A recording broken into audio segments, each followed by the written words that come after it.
the show on Saturday. I thought it was an excellent show. Main event, obviously a big main event. This weekend looks like we're going to be doing Tank against Garcia. So Tank Davis against Garcia, one of the biggest boxing fights of the year. We've got our sights set on that. So that's this weekend. But of course, we are focused right now on wrestling. So we're going to talk wrestling. And we've got a few things coming up tonight, including Brock in the ring with Cody. Now, we're going to get the answer as to whether they're going to be facing each other at Backlash or not. Now, of course they are, but Brock's going to respond to that challenge tonight that was made by Cody. So we've got that to look forward to. We've got Theory against Bobby Lashley. So this is a non-title match, which makes me think that probably Theory's going to win. Maybe Bronson Reed might interfere. Like, Theory's involved in a feud at the moment. I think it's a feud with Bronson Reed. So we could see Bronson Reed getting involved. But equally, we could see Bobby win, and then we could see a match at Backlash between Theory and Bobby maybe. So I don't know. Hard to know exactly how that's going to play out. One to keep an eye on. But Theory and Bobby, non-title match tonight. Normally when it's a non-title match, the challenger wins, sets up a title match, and then normally the champion retains. So we might be doing that for Backlash, as we said. We're going to be hearing from Trish tonight. Obviously, last week, Trish turned on Becky. Heartbreaking stuff. I think we're over it. I think we've managed to compose ourselves now after the heartbreak. But yeah, she turned on her. We're going to hear from Trish tonight. And then also we've got Seth against Miz. So Seth against Miz. That is, I couldn't quite understand this, to be honest. I can't remember there being a setup for this match. During the official preview, they showed footage from before WrestleMania. Do you remember when Seth had them big red boots on and he was on Miz TV and he ended up like curb stomping the Miz? I mean, that was so long ago now. If this match is because of that, there's been quite a bit of water that's gone under the bridge. You know, we've had a whole WrestleMania and everything that's happened since then. So, I don't know. Perhaps they just needed a match. I'm not sure. What I would say is I am looking forward to tonight. Even though there might not be tons on the official preview that like gets your mouth watering, it's always great to have Cody and Brock on the show. And don't forget, 2 weeks ago, Raw after WrestleMania, bit disappointing, right? And then last week, travel issues, bit disappointing. This week, no travel issues, right? I believe Triple H is in charge, no travel issues. And so hopefully we get a proper 3-course meal. We get as good of a Raw as what they can give us. So we'll see what they've got planned for tonight. So yeah, that's Raw. Not loads to go through. A few little bits news-wise, but I want to jump into the chat and see what people are talking about, see where the conversation is, and what a better time to do it than when Ryan Gambler just fires in a super chat with what looks to be a long question. So we'll get our teeth into this one to start the evening. So Ryan Gambler, shout out to you, my friends, said, good evening, days. Evening, buds. What do you think is the best WWE rivalry of all time? Thanks again for the stream, everything you do. That's very kind. Ryan Gambler, shout out to you, my friends. Yeah, good question, really good question. And I've said before, when we are talking about these things, I think it would be, I hope people are firing in their thoughts in the chat as well. Greatest rivalry is so interesting because there's been such brilliant ones over the years. I mean, you could say that Brett and Shawn was a rivalry from the moment they arrived to the moment, like, up until the present day. I feel like that rivalry's ended now, in all fairness. There's been some great documentaries where they've kind of sat down and looked back. But, I mean, that was a rivalry, not only in regards to them in storyline at times, but it was a rivalry that we kept going back to. And it was a rivalry that was true as well. We know that they didn't like each other in real life.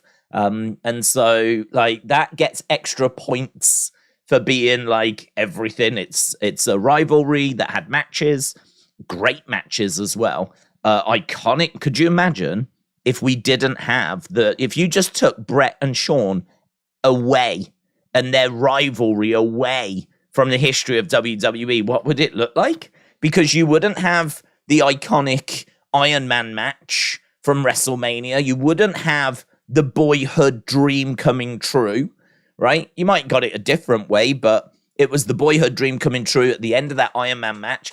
You wouldn't have the Montreal Screwjob, right? Which was Survivor Series 97. There would be a lot that you would be missing out on if you was to remove like the Brett and Shawn rivalry. So I must admit, that wasn't the first that came to my mind, though. The first that came to my mind was Undertaker Kane, just because Kane was only created to be a rival. He was created to be the Undertaker's rival. He was his brother. And they might have thought, we could do tag team or something. But like they wanted to bring him in with this storyline of your brother's alive and he's coming for you. And so the whole character came out of that. What if Undertaker's got a brother and his brother is coming for him? Like that gets extra points for that, you know? So, and plus also a lot of people regard it as maybe the best story WWE ever told. So like Kane Undertaker, for me, I think at times it was a bit one-sided for Undertaker. I don't know that like Kane quite ever got enough on the Undertaker, but it was a good story and a little more in depth than what we'd seen before. You know, a whole backstory, a whole brother, a burning down of a funeral parlor, Paul Bearer being involved also as well, and there was a lot of like moving parts to it. I don't think the characters were quite as layered as the Bloodline. You know, we weren't getting like little looks and things like that. It wasn't subtle. As you said, the characters didn't have as many layers. It was basically what you see is what you get. This is what happened. This is my side of the story. That's his side of the story. And that was about it. But going back to like the mid-late 90s, that was probably as good as we'd seen up till that point. So I do think about that. But I mean, the one that I probably will settle on will be Mr. McMahon and Stone Cold, because of just the impact that had on the business. If you was to take away the rivalry of McMahon and Stone Cold, honestly, what would the Attitude Era have looked like? I mean, I'm sure we would have still got it, but Stone Cold would have had to have just feuded more with the likes of Triple H and Rock and whatever. But his rivalry with Mr. McMahon, I think, was so important. And that Mr. McMahon character was so important. That's the one I sort of end up settling on. But I think you can make some really good arguments for Cena and Orton. You can make arguments for, I don't know about Hogan and Andre. I mean, I feel like it's an iconic match. It's not really an iconic rivalry. I don't know. I don't think Hogan in WWE had a great rival. They always tend to say Rowdy Roddy Piper, but it doesn't really, like, they faced at WrestleMania 1, and that was about it. Like, there was stuff that they were doing on TV, like, they hated each other, and they hated each other up until WrestleMania 1. And in all fairness, that rivalry had to work in order to help sell WrestleMania. So, Rowdy Roddy Piper's importance cannot be undersold, because if he hadn't carried his end of the bargain, WrestleMania 1 might not have done the numbers it did. People were desperate to see Hogan and Mr. T beat Piper and Mr. Wonderful, and that really was a big selling point of WrestleMania 1. So I can understand why people say Piper is his greatest rival, but I don't know. It was kind of big at that time, but very similar to how Andre was his big rival around WrestleMania 3 and how Sergeant Slaughter was his big rival around WrestleMania 7. So that's an interesting one, like who is the big rival to Hogan in his first run? I don't know that Rowdy is the one that people would say. And then obviously Brett Shawn, and then you've got McMahon and Steve Austin, Undertaker Kane, Cena Orton. Those would be the ones that kind of stand out to me, to be honest. But as I said, hopefully you lot fired in your thoughts as well, because that's what it's about, isn't it? It's about me waffling away whilst you share your thoughts in the chat. Alfie, shout out to you, my friend. Alfie gifting a membership, which is very kind. Appreciate it. Alfie said, it's time. Always beyond happy to be here. I love your positivity, Alfie. I don't say that enough. Shout out to you, man. Lovely positivity. Positivity in the house. The power of positivity.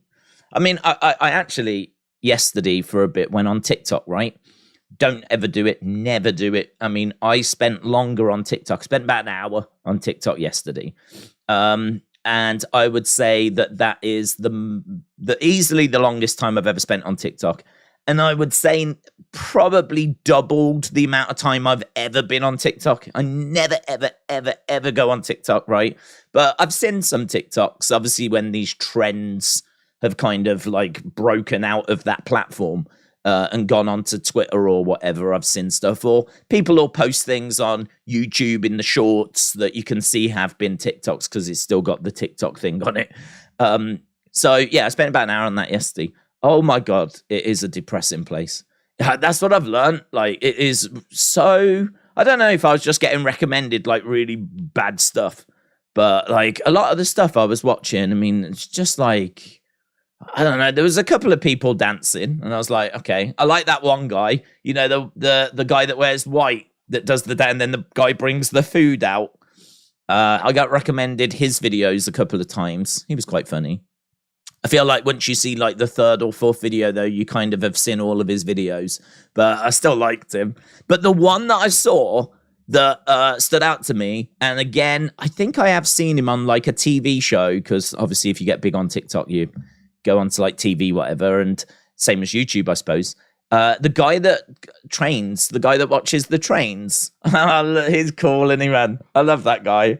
I was watching some of his videos. Other than that, though, it was just people talking about how many partners they'd had and just all this deplorable content that was just being recommended. I don't know why it was recommended it to. I don't know if this, like, maybe I've got some dodgy searches on my phone. I have no idea. And it's like, oh, he'll like this. He'll like this smut. So I was just getting like all this stuff. I was like, oh man, don't like it. Don't like TikTok. So yeah, it's nice to come on here and be surrounded with some positivity. I'm liking it. Just made me think of that train guy. That's why I'm saying he's so happy about these trains. I don't know if you've ever seen him. Love that guy. Antonio, Pagan Wrestling, AP Dub. AP Dub said, Bad Bunny and Rey versus Damian and Dominic. Listen, if I had my dream match button, I would be smashing that right now. Dream match. Who doesn't want to see that match, eh? The biggest selling musical artist in the world, teaming up with a Hall of Famer, Rey Mysterio, to take on Dominic Boo and Damian Priest. Let's go. HBK, Bret Hart quashed their beef at Mania, then at Raw the next night, if I recall correctly, says AB Jobson. You can see Days go through all 4 seasons in one of his monologues, said LA Dark Knight. I do love to talk. James said, the greatest rivalry is Vince against the lawyers. Yes. Well done. Well done, James. I like that. Very good. And the lawyers always win. Robert said Hogan versus Macho. Wrestle with Andy said Hogan and Macho.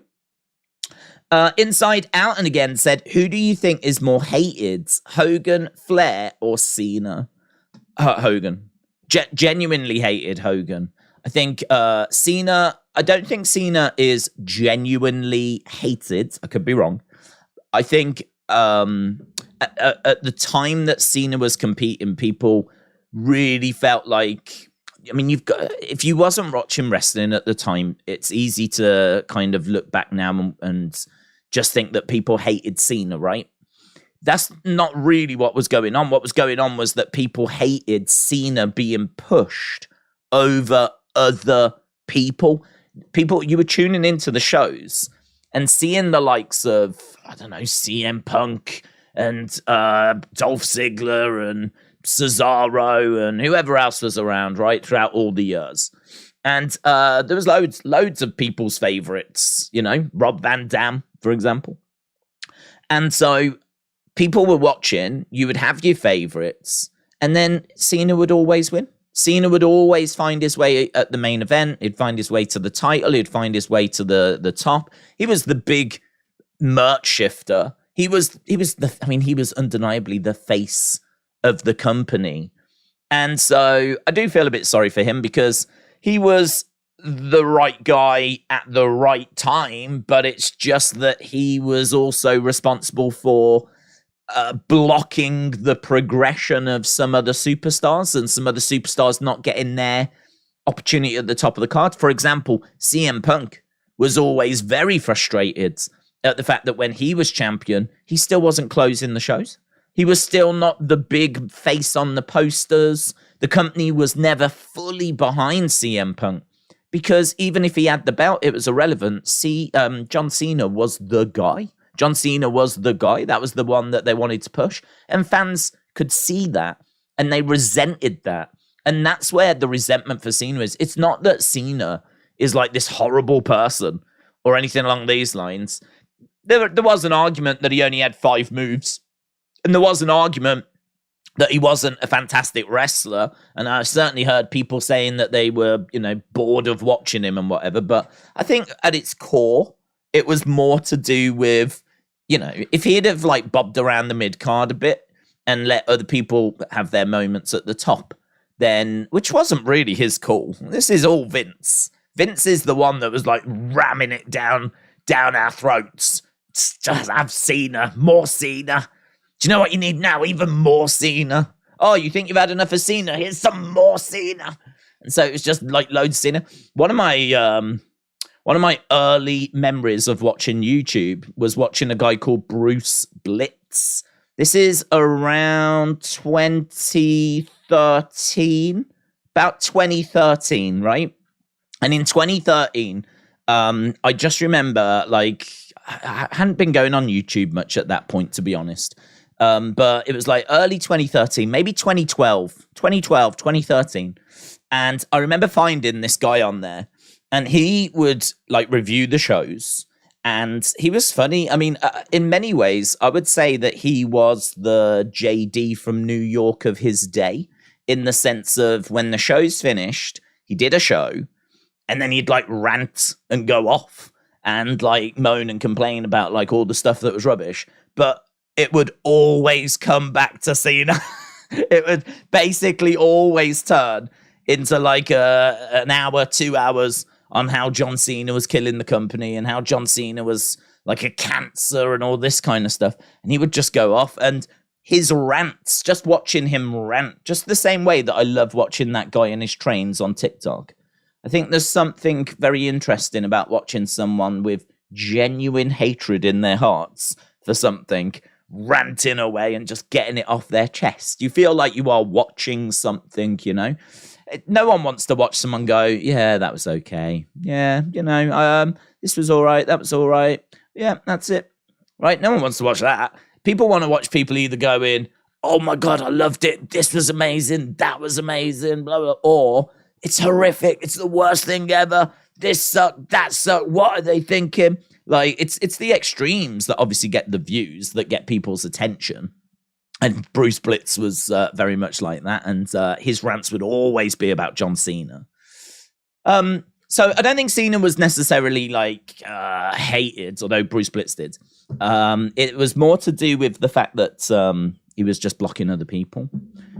Ric Flair, hatred for Ric Flair. Well, I feel like when that Dark Side episode came out and there was like stuff about him and the air hostess plane ride from hell, which was sort of spoke about, but I think that really blew the doors off it. I think that really got it out to the masses. And yeah, there was a backlash then. And honestly, I mean, that should be looked into. Like, I don't think it ever has been. I don't know that it ever will be. So I would say I don't know where we are. I don't think there's hatred for Ric Flair, but I definitely think there's a little bit of uncomfort around Ric Flair. There's little things in there about how he makes like things about him how he was upset that Becky was using the man, right? And he couldn't just let that go. And he was did the Hall of Fame induction for the Great Muta, and like he had to spend ages talking about himself. I think there's things like that that kind of wind people up. But at the end of the day, it always comes back to, oh, it's just Rick. It's just Rick being Rick. He's kind of got to that point where he's a rascal. He's a scoundrel. It's just Rick being Rick. I definitely think there's some things that can't be explained as Rick being Rick, though. And there probably are a few things that need to be looked into a little bit more. But I don't think that if Rick was to walk out in front of an audience, a live audience, I wouldn't expect him to get booed out the building. If Cena was to walk out in front of a live audience, I wouldn't expect him to get booed out the building. If Hogan walked out in front of an audience, I don't know what the reaction would be. I think that there would be cheers. I don't know that there would be like full-throated cheers. I think there'd be polite cheers and silence. I think if you don't like him, you'd stay quiet. I think if you do like him, you'd like, yeah, Hogan. But I don't think there's no big, reaction to Hogan coming out anymore. And obviously that's down to the comments that he made, the racism. I believe it was something like how he wouldn't allow his daughter to date a black man, I think he said. I never shy away from these things. I mean, it's appalling. It's horrific. It's something that some people can't forgive him for. I believe he's apologized for it, and I believe he spoke to the roster about it, and I'm certainly not going to sit here and say we should all forgive him or we should all hate him, right? You make your own mind up. Yeah, you make your own mind up, and you do you. But I just, my feeling is that, like, oh God, I really want to like him. I really want to. But it's difficult. He's made it really difficult. I don't know what the truth is, and I don't know if I just don't know why you would say that. I don't know why you would say that. I don't know why he would say that. I don't think I've ever heard an answer or heard him explain why he would come out with a comment like that satisfies me. That's cool. Okay, I get it. He was drunk. He didn't mean it. It was off his head on drugs or whatever it might be, I don't think I've ever heard an explanation that satisfied. And I don't think I'm alone in that. I think there's a lot of other people in that same boat. Now, I'll admit, right? I'll admit, I've never heard, I've never seen the video that's from. I believe it's from the leaked video, right? I've never seen it. And I don't know if other comments were made, actually. But I did hear of those comments about his daughter, and like, don't know. I've never seen him explain it. I've never heard an answer. I've heard that he apologized. I mean, it's one thing to apologize and say, "Oh, I'm sorry," but it's another thing to say, "I'm sorry," and actually then explain that you didn't mean it. Like, I didn't mean it. I was completely off my head on drugs or whatever. I was like, absolutely off my head on Reese's Pieces. I don't know, whatever. But he's never explained it. To my knowledge, he might have come out with something. But a long, in-depth answer. But I wanted to explore that because I like that question. I'd have to say Hogan. Alfie gifting another membership. Shout out to you, buds, and then also giving a thumbs up. Alfie is loving it at the moment. Thomas, shout out to you. I listen to Days to receive a balanced view on wrestling, but I listen to critics and WWE bots to get multiple perspectives, says Thomas. It's, each to their own, man. Each to their own. I used to listen to Bruce Blitz knowing that he would rip that product apart. And I believe there's probably people that listen to JD for the same. I don't watch JD personally, and it's no shade, right? I don't want anyone spinning this, right? I'm always busy, aren't I? Like, as soon as I'm done with the stream, I mean, sometimes the stream's overrun, but when I'm done with the stream, then I'm trying to catch up on Twitter. I recently been doing review videos as well. And actually, that brings me to another topic of, like, I do have a new style of review video. I paused them for a few months whilst I was figuring out what to do with them. And now I've settled on the idea of trying to do them as shorts, just because I really like the challenge. And also it allows me to put it on TikTok, on Instagram, in a few places. So but like trying to tell you everything that's happened on a 2 hour, and I haven't even done a 3 hour, but trying to tell you, that would mean that I've got 20 seconds for each hour to try and like sum up what's happened on the show. It's a challenge that I kind of enjoy, but like I don't actually know if it's possible, to be honest. I did SmackDown and it was horrific. It took me ages because I couldn't get it to fit the minute, right? So I'm quite looking forward to seeing how tonight goes. So I'm going to do it again tonight.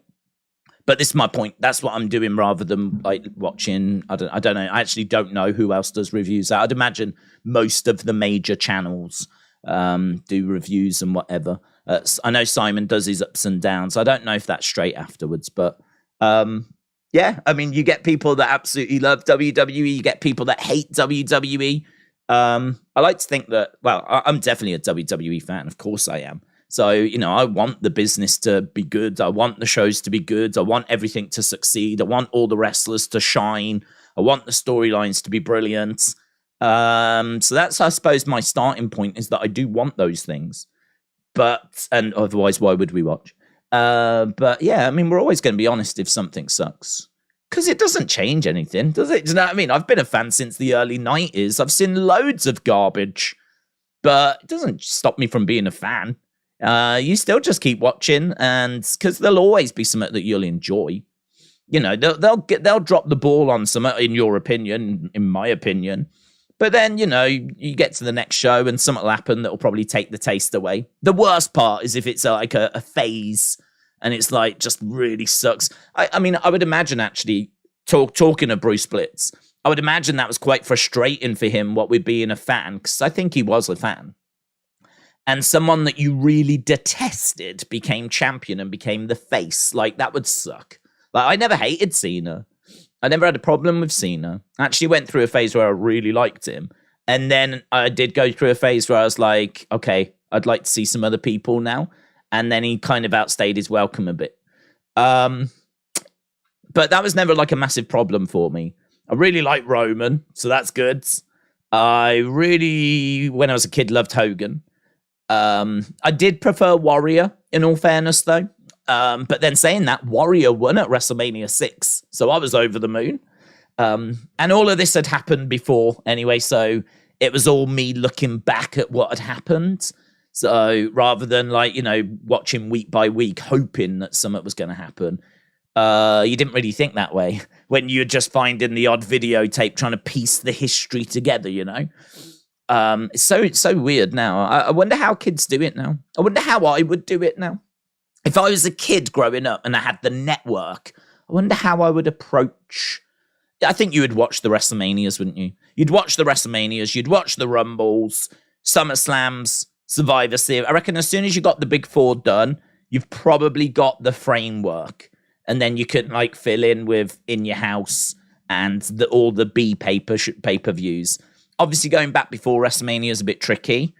Impossible for me when I was a kid, because unless it was on a videotape, you weren't seeing it.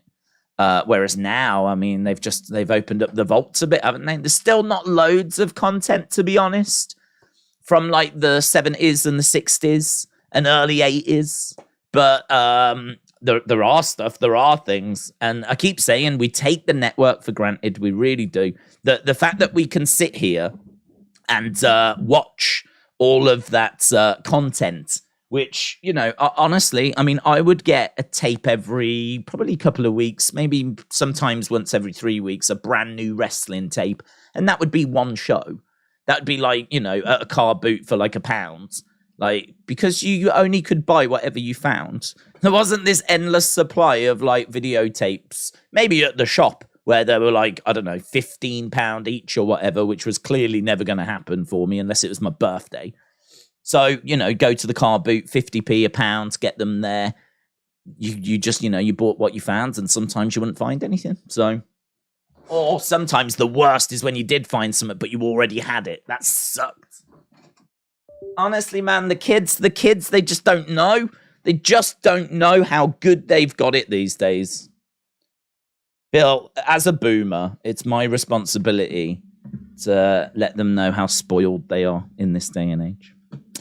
David, shout out to you. Said, Days, I remember this.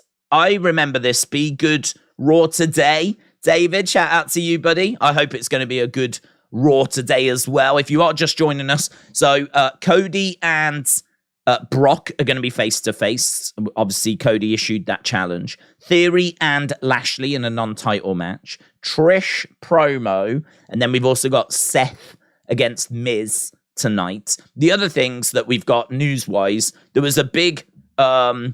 I don't know if that's a word, but a big hoopla over Becky changing her profile picture and changing her name to Rebecca Quinn rather than Becky Lynch. And then she sent a message out saying, I won't be at Raw tonight. That got people talking, right? Now, people know my thoughts on this.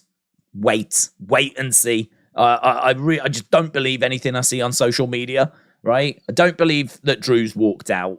I don't believe that Becky has walked out. And we did get a report on the Becky situation. So apparently she is under contract till 2024. And she apparently has got a minor foot injury. So that's why she's not at Raw, because she's injured. She's actually picked up a minor injury. So don't know why she's changed her details, whatever. But we know that they are using social media to get people talking and get people's attention. We saw Bayley do it, for example, when she said everything comes to an end by, which got people speculating. And then she missed the Raw, which got people speculating, and now obviously she's back and, everything's fine. So, we've kind of been through Bayley's leaving rumors. We're going through Drew is leaving rumors. There was brief Becky's walked out rumors. So I would just wait and see, because WWE definitely seems to be using social media to create some buzz in a slightly different way than what they've used before. So that was the Becky stuff. Then this was interesting. So apparently Vince wanted Johnny to stay in 2021. When Johnny left and then Triple H brought him back, apparently Vince wanted him to stay and was trying to convince him to come to the main roster. Johnny decided to take some time off and take a break, be there for his family. And then, of course, things changed with Vince going and Triple H ended up bringing Johnny back. But it's kind of interesting because, that would suggest that Vince does see something in Johnny. Now, I was reading on Fightful. Apparently what they like about Johnny isn't so much his matches. It's actually his ability to get other people over. So, with the way that they got over Austin Theory and Indy Hartwell, because they did, in all fairness. People love Indy now because of her being in that group. And I don't know that Theory got over because of that, but he was over in NXT because of that. So I think the way was a big success, and I think that reflected well on Johnny. And then I think also, he's faced other people and had matches with people that's helped bring them along as well. And so I think his ability to let others shine, make others shine, build other people, rather than him just being about himself and just going out there, putting on great matches and whatever. They seem to really like that about Johnny. So if there are going to be any releases, and honestly, we're past WrestleMania now, and we are about to get to a draft. So, you've got to think that I wouldn't be surprised if there was some news of releases over the next couple of weeks, just because I think they will have sat down with a roster list, and I think they would say, this is what we need and want for Raw. This is what we need and want for SmackDown. Here's a list of people we ain't got anything for them. We haven't got anything for them. We haven't been using them, and we can save some money on the wage bill. We can budget cut these, right? That's a conversation that I can very much see Vince and Nick Khan having. Maybe not Triple H. I think Triple H might want to try and find a way of using everyone. But with Vince back and a new company in charge, if there's a way of cutting the wage bill, you always think there's probably a chance they'll do it. And there must have been they must have sat down and done that. You're not going to just go, oh, let's put that person there. Let's put that person there. You're going to sit down and properly draw it out and then look at the rosters. Are they balanced? Have you got enough in the tag divisions? Is there enough in the women's division? What's your main events look like? Where are you trying to get to over, like, you know, what you building towards for SummerSlam? Is that catered for? Survivor Series? WrestleMania, maybe? You know, have you got a rough idea of what WrestleMania 40 looks like already? If so, do the rosters give you that? When would be the next one? Might not be. Next draft might be after WrestleMania 40, so it's got to get you through till then. So you're going to have it all written down. And then, yeah, you might be left over with some names left over. So it is normally after WrestleMania that we do see people getting cut. I do worry that, we might be seeing that again very, very soon. I hope not. I really hope not. Dort Knight said, Dave, I am thinking of writing and singing a wrestling song. Would you be interested in recording yourself doing the Wilhelm scream for the chorus? Dort Knight, as soon as you've done that, let me know where it is, and we will definitely make sure to send people there, because I think everyone would love to see you doing your wrestling song. So, let us know. Let us know when that goes up, and we'll definitely point people in that direction. I can't wait. It's going to be amazing. Krista said, WWE need to push LA Knight. Yeah. He's got tons of charisma. Even if he becomes an Intercontinental champion, that would be good. But Days, are you going to 1PW at the Doncaster Dome? Well, I was tempted, but sadly not. I've actually been banned from the Doncaster Dome due to verbally abusing an old lady there.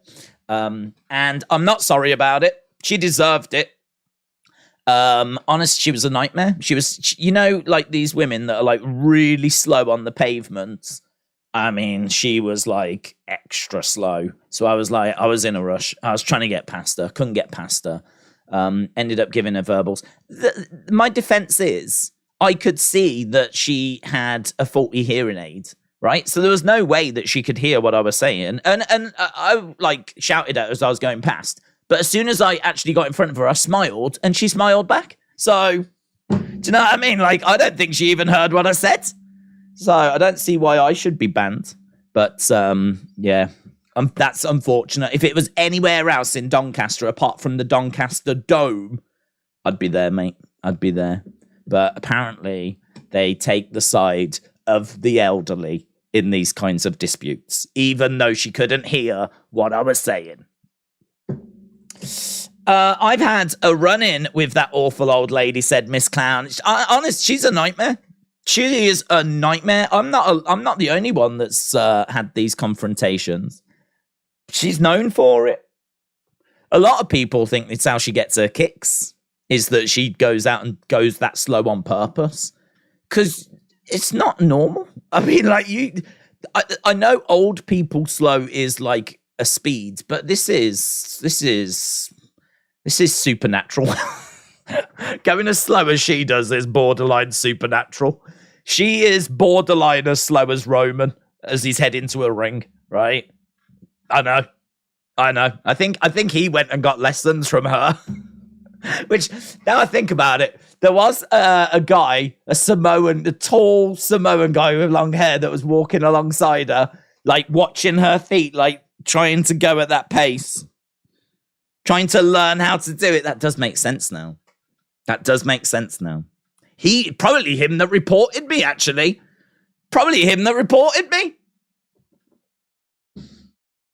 There's a lot that goes on at the Doncaster Dome that gets brushed under the carpet. We'll expose it. James, shout out to you. I like your new JC Sports. Oh, look at you. Are you a rival to JD Sports? Are you selling footwear? What's going on? Are there bargains at JC Sports? Hello, welcome to JC Sports. How can I help you? James, shout out to you. LA Dort Knight said, I need 4 community members to sing a verse, each encapsulating all they think that is good about wrestling. Oh my God, this song sounds amazing.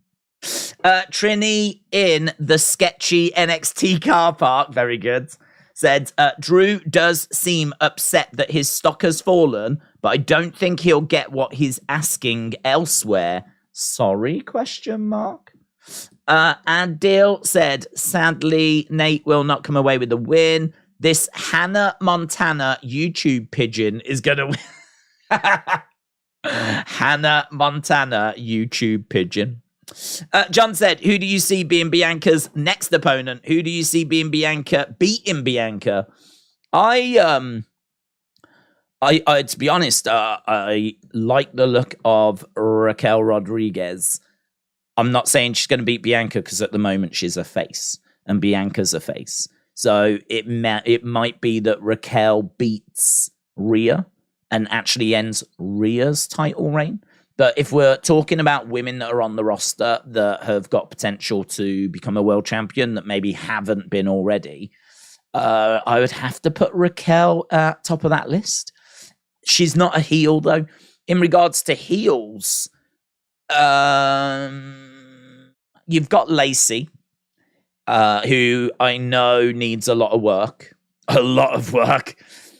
We've stopped and started with her quite a few times. But I've said before, if you was to give her some recruits from NXT, make her the leader of a bit of a faction, like Damage Control-esque faction, have her as the leader, really lean into the military thing that we're trying to do with her, I feel like we could get somewhere. Now, whether that's her actually winning a title, if that's her having like multiple reigns, if that's her being a top woman in this division, don't know. Debatable. I don't know. But what I would say is that we could definitely get her to be a challenger. I mean, don't forget, wasn't it like Doudrop that faced Becky at the Royal Rumble like last year?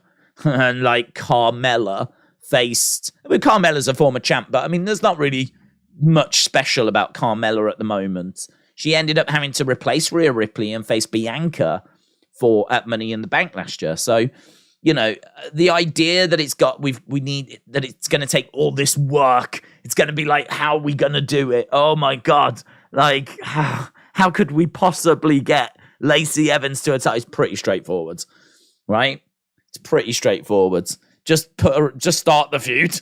Just start the feud, because we've seen the likes of Doudrop get a title. In fact, it was Doudrop Becky, wasn't it? Doudrop Becky at Rumble. That came after Liv got an opportunity. And this was Liv before she won Money in the Bank, right? She got a shot at day one. Then they went with Doudrop. Then they went with Lita. Lita's a legend, though. And then, obviously, at WrestleMania, we did Becky Bianca. And then we ended up getting Bianca and Asuka and Becky, Bianca and Carmella. And so, you know, we did it. Didn't we do Bianca? No, it wasn't Bianca Shotzi. It was Ronda Shotzi. We got Shotzi to a title opportunity. Shotzi. So the idea that like Lacey couldn't do it, nah, we can do it. There's been others that have got to that level that you'd look at and go, but if we want it to work and we potentially wanted to win the belt, then you've got to make her credible, and you've got to like give her a good gimmick she can get her teeth into, not a gimmick that we're going to start and drop a few weeks later. So I like the military thing for her. I think it's a perfectly acceptable angle. I could see her having some recruits, build her up, give her some wins, use that camel clutch, cause a bit of havoc backstage, make a nuisance of themselves. Hopefully the girls with her are cool, because I don't think Lacey's very cool. But she might be cool by association. She might become cool because she's the leader of some cool girls. And I would look at that. So I don't know that she's the one that beats Carmella, but beats Bianca, but you could definitely make her an option. And a good option as well, because she's been on SmackDown. So their paths haven't crossed. So that would actually be a fresh challenger. So I don't mind that at all. And then I suppose, how big do you want Lacey to be? Because if you wanted to get somewhere, pull the trigger. Just pull the trigger. Let's go. I think Shayna is someone I would like to see do it, but I don't. The problem with Shayna is that it's not happened. And I'm looking at it now thinking, I think they're gonna have Shayna with Ronda for a while as tag champs. And then I think they'll turn on each other. And then I think we have a big feud between Shayna and Ronda. So all of this means that she's nowhere near the title, to be honest, until she comes out of that feud. And then she might be ready. But we could honestly, I mean, Shayna Ronda might be the plan for WrestleMania 40. That might be what we do at WrestleMania 40 is Shayna Baszler versus Ronda Rousey. So I can't sit here and say that I think she's an option. Yeah, it's slim pickings, isn't it? Slim pickings. There's not loads of like heels out there. I mean, you've got Doudrop, who I think they might be looking at trying to build up. Looks like Bayley might be turning face.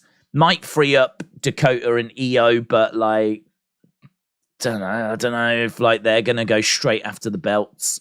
There's a few fan theories that they could do that. Have like Io win the title, Io beats Bianca, and like Dakota gets the Money in the Bank. Like there's a few fan thoughts. Nothing, no rumors of it. But yeah, I mean it depends what's happening with Damage Control, I suppose. So yeah, I don't think there's like a big name out there, to be honest. I don't think there's a name that I'm looking at going, oh, it's going to be them. I mean, I feel like the name that it was Rhea. I think Rhea was that name. And now they've gone and put Rhea over on SmackDown. She's got the SmackDown title. And so she's gone away from Bianca. So the two women that we expected to collide in I mean, that would be huge. That's a massive match, in it. That is a massive match. Bianca and Rhea is, I don't know, that just feels a little bit like they are each other's true rival. I mean, right now, I think I would say that Charlotte is Rhea's true rival, and Becky might be Bianca's true rival at the moment. I mean, Bianca's feuded with Sasha, Bayley, of course, Becky, but the Becky stuff was quite big. You know, Becky beating her in 20-odd seconds, then lead into what we had at WrestleMania, then obviously the rematch at SummerSlam. It's kind of felt like that's been a pretty big one. WrestleMania and SummerSlam. The two big shows last year was Becky and Bianca. And then even before those matches, because of what had happened at the SummerSlam the year before, Bianca was just constantly thinking about Becky. So I feel like they're probably their true rivals. But after time has passed, it might turn out to be Rhea and Bianca. They feel like the Brett and the Shawn, you know, this is their generation. They've both come through at the same time, and they're both at the top. And I can see them like butting heads for years to come, these two. In fact, you could go 3. I mean, I really think Raquel Rodriguez is right up there. I really do. Not yet, but she was a very credible NXT champ. She's got the look. She's big. She's got some muscle about her as well. Put her in a ring with Bianca's athleticism and just Rhea's size. I mean, I think Raquel's bigger. I think Rhea is more muscular. And so you've got 3 very similar but slightly different women. Very fascinating. Triple threat between them 3 would be very... I'm not a big fan of triple threats. I would much prefer one-on-one. But I always want to see, if you've got 3 women like that, I always want to see, like, I always wish we had at WrestleMania the Shields, you know, like Roman, Seth, Ambrose in a triple threat. Even though I would have preferred just one-on-one matches, I still would like to have seen that match, because there's something special about that, isn't there? Or 3 members of the Shield, all in the same match, all competing for the WWE Championship. Awesome. Would have been awesome. Totally should have done it. Maybe they didn't because we're just putting too many eggs in one basket, you know? And maybe that's why we didn't. But yeah, we didn't do that at WrestleMania. It's yeah, interesting. There's not many names to point to. Dawn Knight said the Shield sucked. Right, Anna, shout out to you, my friends. Appreciate the support. Did I get to Shaquem's? Sean says Days. That's not shown on screen. Hang on, maybe I'm a bit behind here. Let's get to these. Sean said, Days, good day to you. In your opinion, what superstar will benefit from a move in the drafts? I think, I think anyone that is not getting much TV time that has great potential, someone that could really do with a bit of a focus. I mean, a name that comes to mind would be Shinsuke. So I think Shinsuke is a decent name. I think that he has struggled for creative. I think they gave him an Intercontinental title run, but it was flat. Didn't do anything with it. I think that we were just barren of ideas for Shinsuke. Shinsuke is someone that should be treated much better than he is. And you could say that about a lot of people, in all fairness. But Shinsuke is definitely a name that comes to mind because, I mean, he reached the top in New Japan. And in WWE, there seems to have been a bit of a glass ceiling for him. But it's not even as if we're using him in like killer matches in the middle of the cards. We just really don't seem to know what to do with him. We just seemingly don't know how to use him. We don't have like a really good creative way of presenting him and for him to shine and thrive. And that's really disappointing. But he's not been booked under Triple H. And I want to know how Triple H uses him. I think it's understandable that Vince wouldn't know how to use Shinsuke, right? Shinsuke's got limited English. He is, quite subtle in his mannerisms. It's little looks, little smirks. Like, that's kind of how he is. That's not really Vince. That's not really Vince's style.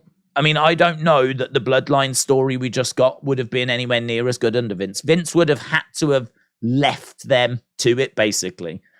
Because I think he would have, got a bit too involved and maybe he'd put his own ideas in, and Vince has never really been like a subtle guy. And so I can understand Shinsuke not thriving under Vince, but under Triple H, hopefully. Lacey, again, I think Lacey is someone that has been a victim of bad booking, stop-start creative. Hopefully, if Triple H has got an idea for Lacey, boom, give it to her. Let's go. A lot of what we've done with Lacey is not Lacey's fault. It's just that, we've just given her really, really bad gimmicks. I mean, honestly, some of the worst stuff I've ever seen was when she was coming out and just, pouring out her backstory. And it was done right, here goes.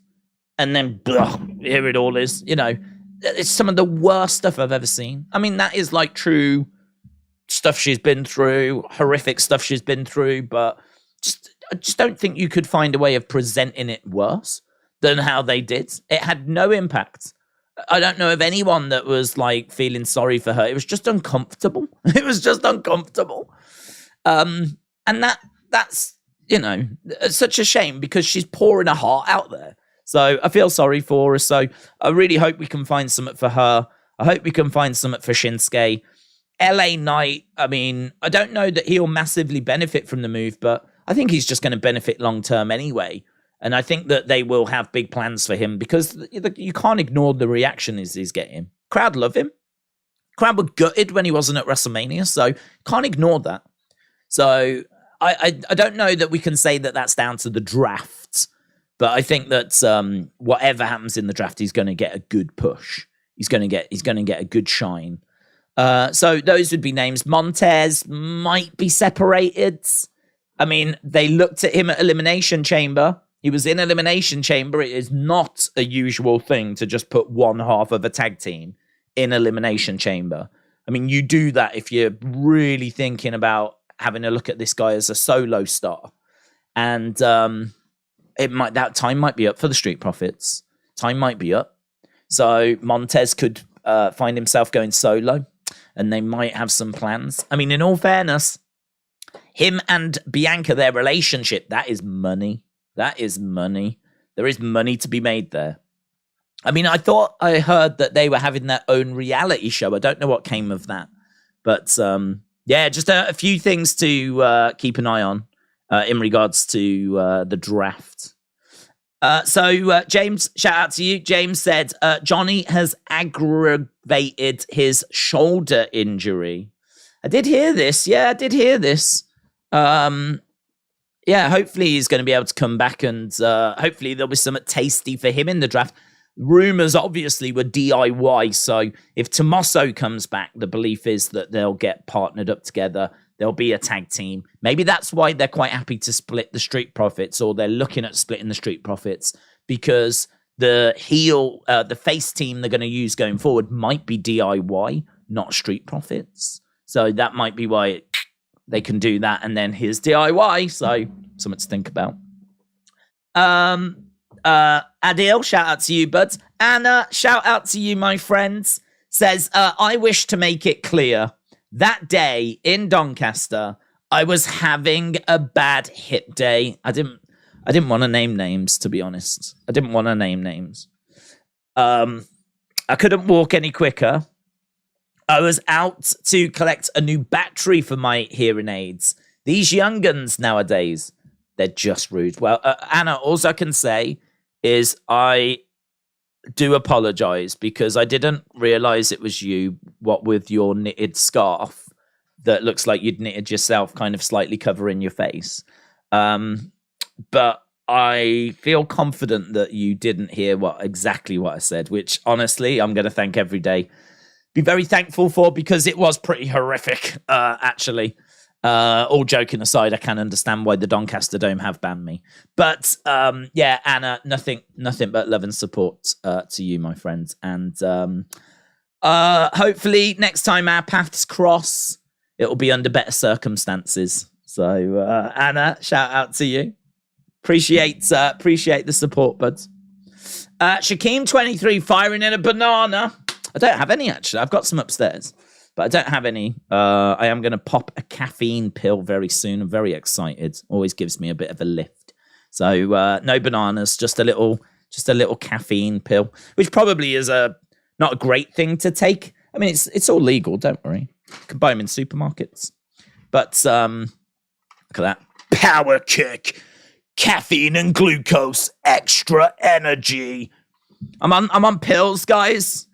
I'm on pills. I'm going to get smashed. Let's go.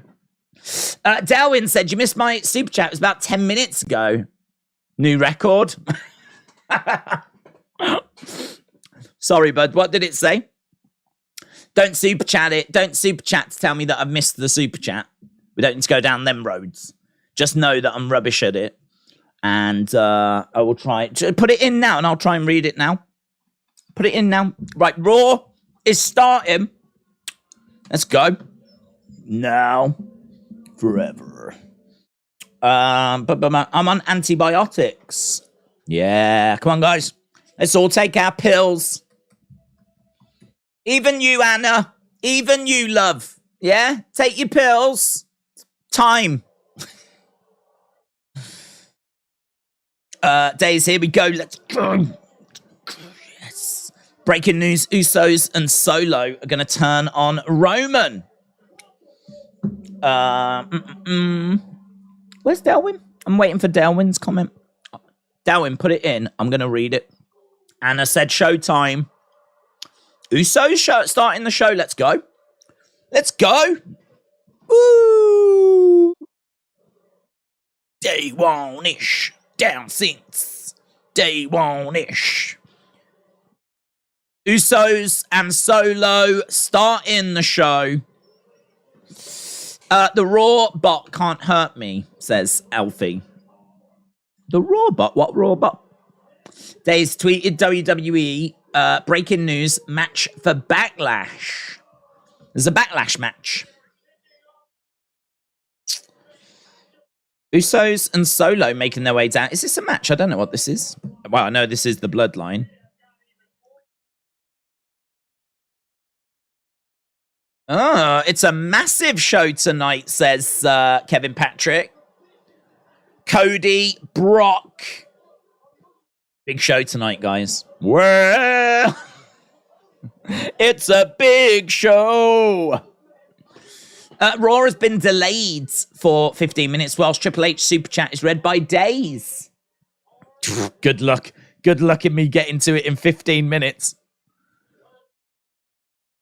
Do you not think how funny and ironic it is that I'm trying to do 1 minute review video? Me? I'm trying to review a whole episode of Raw in 1 minute. Humanly impossible. takes me a minute just to talk about the title sequence. That's how much I talk, let alone review a whole episode. Right. I saw another one. I'm going to get to this one. Look, Wayne Garland. Shout out to you, my friends. Look at that, I'm on it. Look, Wayne fires in a super chat. I'm straight on it. Days, is it true CM Punk could beat Roman? Is it true that CM Punk could beat Roman? What do you mean? Like, actually in real life? I mean, I would say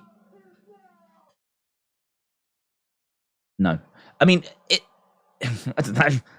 I feel like, is it true? Could CM Punk come to WWE and then beat Roman Reigns?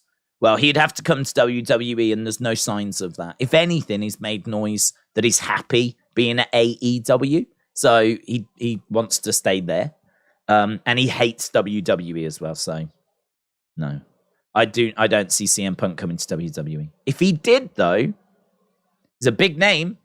It'd be a big surprise. It'd be a big moment. And they might give him the belt.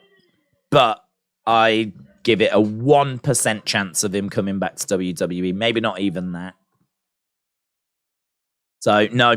I certainly do not expect CM Punk to be the one that beats this run. This reign. This Roman reign. Wayne, shout out to you, buds. Is that the word on the street, is it? The streets lie. The streets lie. Right. Bloodline in the ring. Let's see what's going to go down. I'm still waiting for Delwyn. Did Delwyn put his comment in? Where's Delwyn gone? In my mind, he's in a corner crying. Because I didn't read his super chat. Which I shouldn't laugh about. It's awful. Right. Days, Lacey was rumored to beat Charlotte for the title when she was with Rick and then ended up pregnant. BB Yipsy, shout out to you. That is true. Yeah. Good. Well said. Good point. That was when they were really behind her with the whole Ric Flair thing. That was like 2021. But, I mean, didn't she get pregnant? And then, like, the whole story fell apart, didn't it? His Judgment Day. I love this music. This is Alter Bridge, isn't it, I believe? You're gonna lead yourself the only way on the other side. What? No, not ex-con Dom. Judgment Day coming out.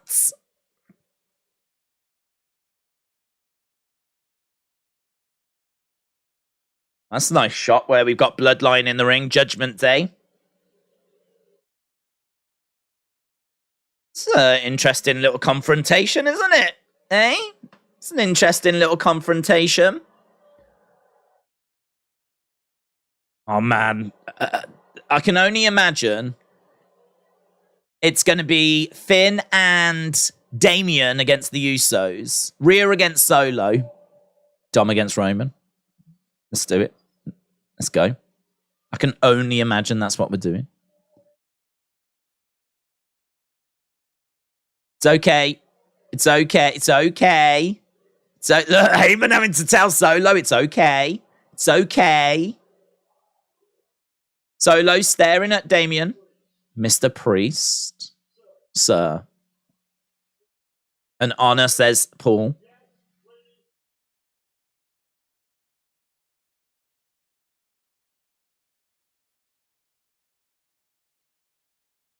It's a very good day to be a very bad guy.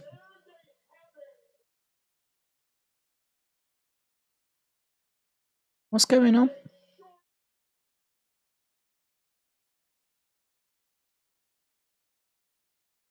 A deal? Oh, okay. There's been a deal struck. I don't know what's going down, but I'm interested. Roman Reigns has struck up a deal. They've already had to kind of calm down Solo. We didn't know about this deal, said Jay. So Jay didn't know about this deal.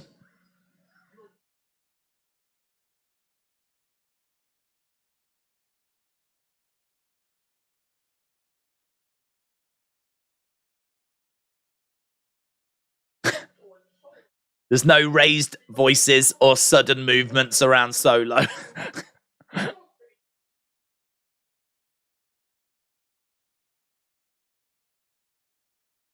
It's a short-term deal. Short-term deal, guys. Short-term deal.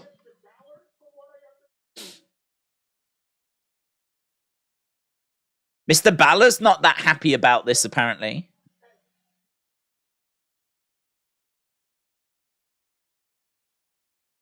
Paul said he doesn't blame Finn Balor. But Finn Balor's going to put that aside. I like this. I like this story in it. Give it to me. Feed me. Feed me. Feed me. Feed me, Triple H.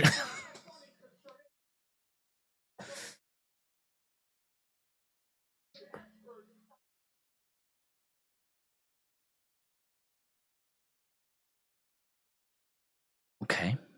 Her business reunion has been scrapped, said John. Elon said Super Team, Judgment Day, and Bloodline rule all of WWE.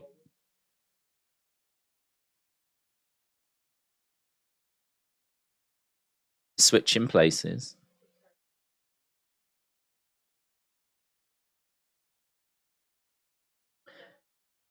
Oh, I love how Rhea switches places.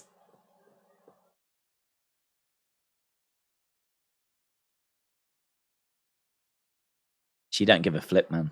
Love it. Love it. Paul Heyman's like, is everything okay? For now. Rhea says for now. Ah, that's so fun, isn't it?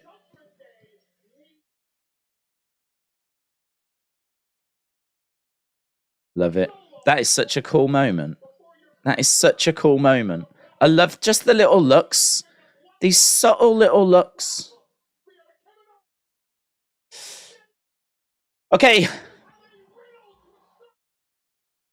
KO and Sammy problem.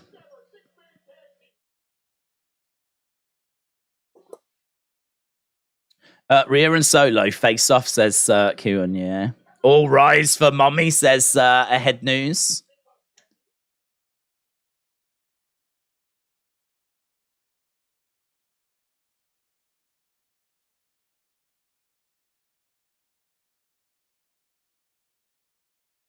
Ah. So it's going to be Riddle, KO, and Sammy versus the Judgment Day.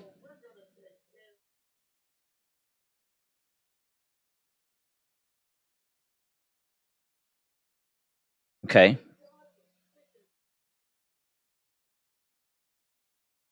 So they're going to take care of what? Bad Bunny? What are they doing?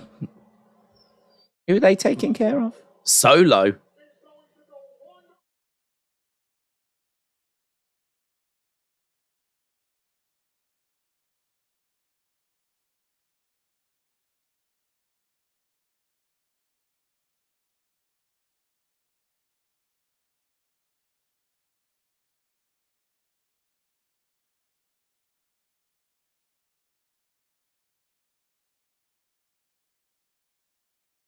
So I don't understand. I don't get it. I don't get it. What is in this for the Bloodline? Is it... So Bloodline, I suppose, have got an issue with LWO. So what? Solo's going to deal with Rey. That's what's in it. I was hoping he was going to kill Bad Bunny. That's what I... Please say Bad Bunny. Please say Bad Bunny. Please say Bad Bunny. Is Solo about to rip off Bad Bunny's head? Oh, it's Rey Mysterio. I don't want to see him rip off Rey Mysterio's head.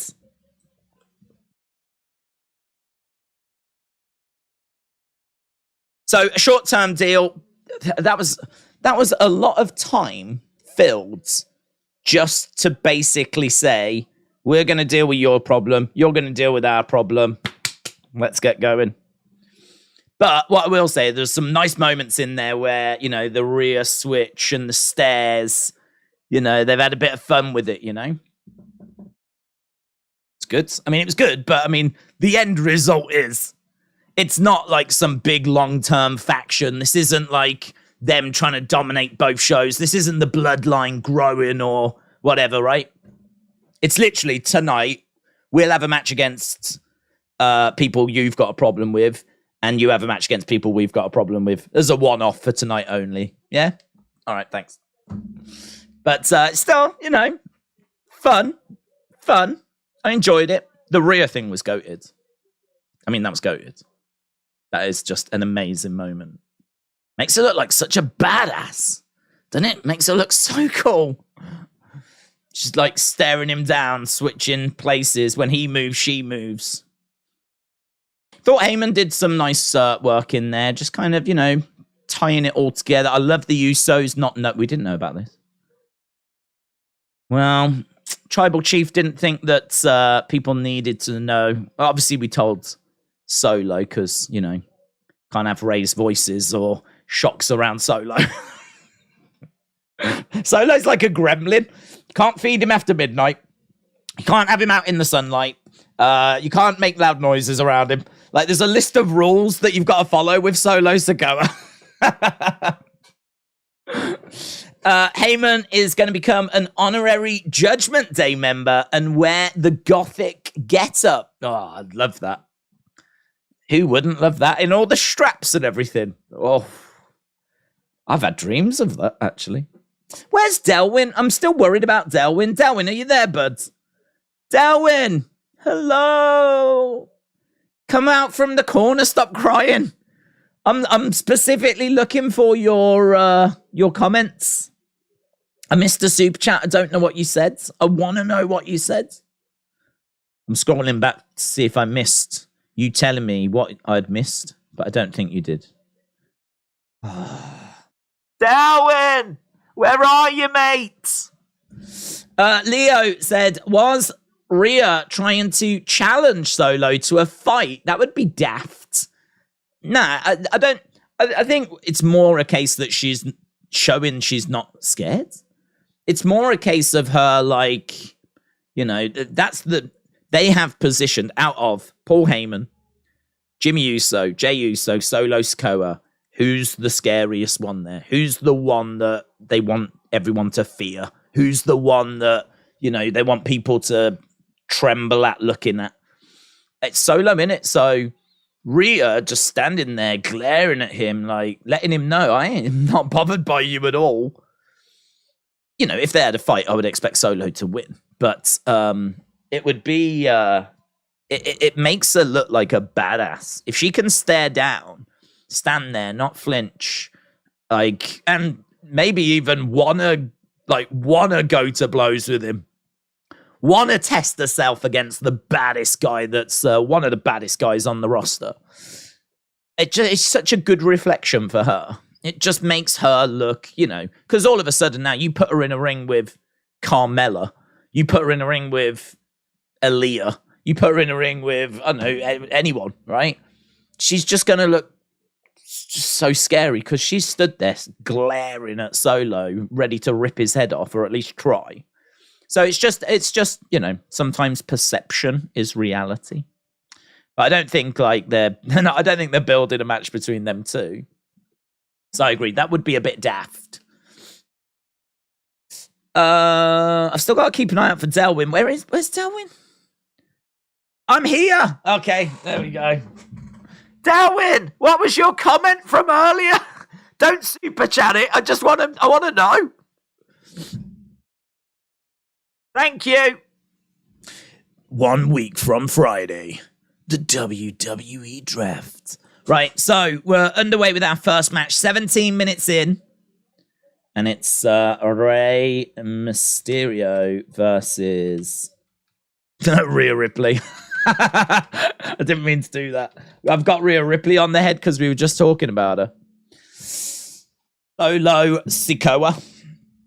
Atkiss said, I would let Rhea destroy me. Nice.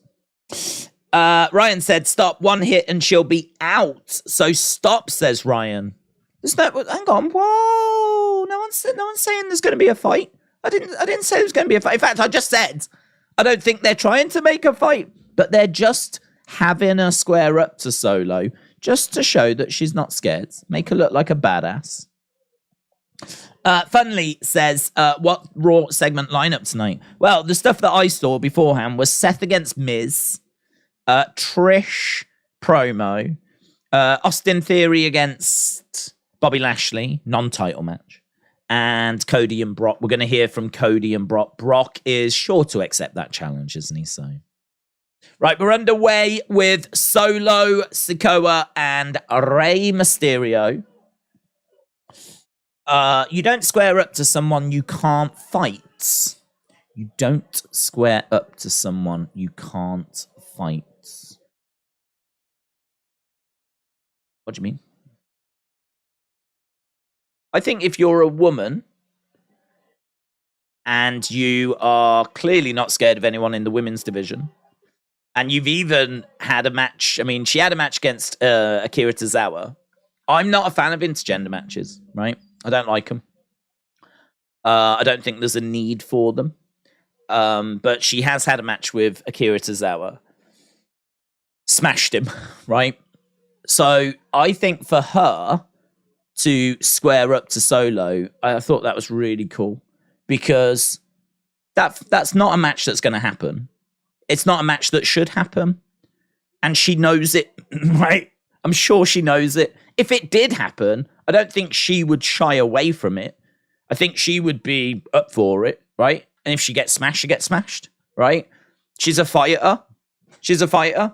She will always fight. She will always give a good account of herself. She is throw first, think later, right? So I genuinely don't think that she is intimidated by Solo, and that is the point. She's not scared. She's not intimidated. She's not really thinking like, oh, is this going to be a match? Is this not going to be a match? Oh, I'll do this because he's not going to be able to fight me. She's just like shown that she's not scared, and she's like squared up to him. It's not going to go anywhere. It shouldn't go anywhere. But the fact that she is willing to do that, and she's not just like standing down the line out the way, puts her front and center. It makes her look cool. I thought it made her look cool. Kind of sensing not everyone felt the same, but I thought it made her look cool. I love that moment. So it didn't offend me. As I said, I'm not a fan of intergender wrestling, but nothing happened. Nothing happened. It was just her, like, basically squaring up, going, I'm not afraid of you. Here we go. Oh, I said don't super chat it. Darwin, here we go. I'm here. I'm alive from Mars. Anyway, my super chat was, did you listen to Bischoff's podcast? I didn't. On if he ever turned John Cena into a bad guy, he said he would do it similar to Hogan, but different. I didn't. I don't listen to the Bischoff one all the time. But I do listen to clips, but I can't say I've heard that. Solo spills to the outside along with Rey. So this is going to go to commercial break. So good timing, Delwyn. So no, I mean, would you turn Cena heel? I mean, I think it's really tricky. I think there was potential for them to do it around WrestleMania 29 maybe, but before that might have been a problem. I think you could have, I mean, Rock and Cena was, two faces colliding, mega money. You wouldn't want to tamper with that. It's not as if you'd have turned John Cena heel, you would have made even more money. I mean, that thing was just monstrous. It was monstrous. Bigger than I think we even give it credit for. I mean, it's the best-selling ever WrestleMania. It's, I mean, we're talking about, you can make an argument, it's the biggest WrestleMania ever, WrestleMania 28. Numbers-wise, does bigger numbers than any other WrestleMania. And because of the network now, we don't see how many people are watching. We don't know how many people are tuning in. And it's not really fair to compare how many people are watching WrestleMania 39 for $9.99 a month on Peacock to people spending and buying actual pay-per-views, which cost a lot more than $9.99. So they're very different models. So that will never be beaten unless we go back to pay-per-view, of course. If we go back to pay-per-view one day because of the new company, maybe it will be beaten. But I think up until that point, I mean, there was arguments that he should have turned, and you can make the argument that he should have turned, but I think I'm a big believer that you should only turn once, maybe twice in your career. I think turning is one of the biggest things you can do. I mean, you are completely shifting your whole character, your whole outlook, your whole presentation, your music, the way you carry yourself. Like, people going heel face, like, constantly. I mean, I don't know what Bobby is right now. I genuinely don't. I don't know what Bobby is. I mean, Bobby is turned face and heel now quite a bit to the point where I don't know what he is. And so I'm not a fan of that. I just don't think it does anything for the wrestlers. I don't think it does anything for them. I think it's much better to do what we did with Hogan, and that is face. Well, little bit of a heel when he wasn't over. But when he was over, face, all throughout WWE, went to WCW, face. Biggest heel turn of all time. Then he was a heel. Then he came back to WWE. He was so loved, he turns face again. Bish, bash, bosh. Thank you very much. Lovely. Great. Perfect. What we're doing with Bayley as well, face. Turn to heel. Maybe we turn a face now, but to be honest, if we're going to turn a face now, this should be it. Like, once or twice, that should be it. So I really don't mind the fact that they kept Cena face for as long as what they did. But I think if they were going to turn him, they needed to turn him at some point and just do it like once or twice. Maybe you could have turned him around the CM Punk storyline and then turned him back in time for the Rock WrestleMania 28 thing. The only thing I would say is, you really don't want to mess around with that WrestleMania 28 because that is story and builds and everything, and the crowd being split actually was a big part of that. It was like, pick your side? Who's going to win? Face versus face. Who do you want? Two people that many people loved. And it was like, who are you rooting for? And that was a big part of the story. Whereas if it had been a heel, I think it would have changed the dynamic. And I don't know that it would have suffered, but I don't know that it would have necessarily made it any better either. And I just don't think you'd want to mess with it. So you'd have to turn him a couple of times, I think. Tricky. It's a tricky one. I haven't heard it. I'd be interested to listen, to see what he would have to say. I know a lot of people think he should have turned. But, that would be a very interesting conversation about when should it have been. Should it have just been once? Should it have been again further into his career? Like that would have been a very interesting conversation. Very interesting. As I said, maybe you could have done some around CM Punk, really got behind CM Punk.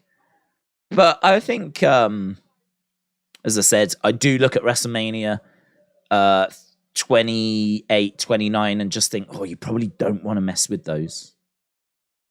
What would have been fun, though, is that, could you imagine Cena winning at 29, but he wins as a heel? But again, they had high hopes that they could repeat that number. That's why they did it again, because the first number was so incredible. They were like, well, we've got to do it again. So they did the second one. Second one obviously wasn't as big, diminishing returns, but I can understand them not wanting to mess around with things at that time. And then you make the argument of, once you get past that, he really then starts to become part-time. As soon as we get into like WrestleMania 30, 31, etc., starting to see part-time John then, and maybe a heel turn at that point is too late. So, yeah, really interesting. Really interesting. Right, we're still underway with the action in this one. Just had a big Samoan drop. Look at that. Bang. He really planted Rey. Now, we've been in this match for probably about 10 minutes, but we have had commercial breaks. This match might end in this segment. I would think it probably will. He's got Rey up on his shoulders. Couple of elbows coming in there by Rey. Rey going against the ropes, round the houses. He's got Solo set up for the 619. Rey Mysterio connects. Boyaka, boyaka. 619. Solo down. 1, 2. Oh, shoulder up. Crowd are into it. This is great. I tell you what, this is what you want Rey doing.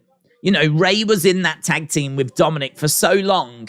It's great seeing Rey now in these kinds of matches. You know, little Rey taking on the current monster on the roster. And that monster is Solo. And the crowd are buying into it. It's really easy to buy into. Rey saying something there to Solo. Solo standing his ground in the center. Rey goes against the ropes. Rey holds onto the rope. Basement drop kick. Solo in position. Rey looks like he's going to go for the 619 again. And he turns around and usual WWE as a match is getting good and tasty and you're into it. Out comes some outside interference. Here are the Usos. Here's the LWO though. Usos and LWO brawl on the outsides.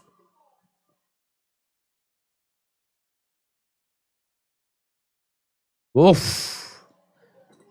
Look at that. Latino World Order. Oh, Rey went for the 619, but he gets caught by Solo on the shoulders. So LWO. Oh, Solo again in position. Rey going for the 619. Solo blocked it. I wish they didn't block it. I wish these wrestlers were prepared to just take the 619, you know? When they cover it like that, it looks a bit silly.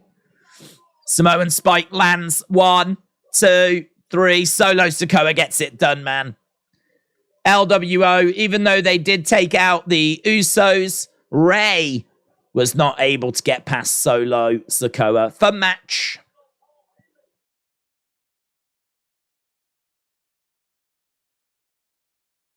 Paul Heyman forgot to factor in the LWO. The Usos kind of failing again there.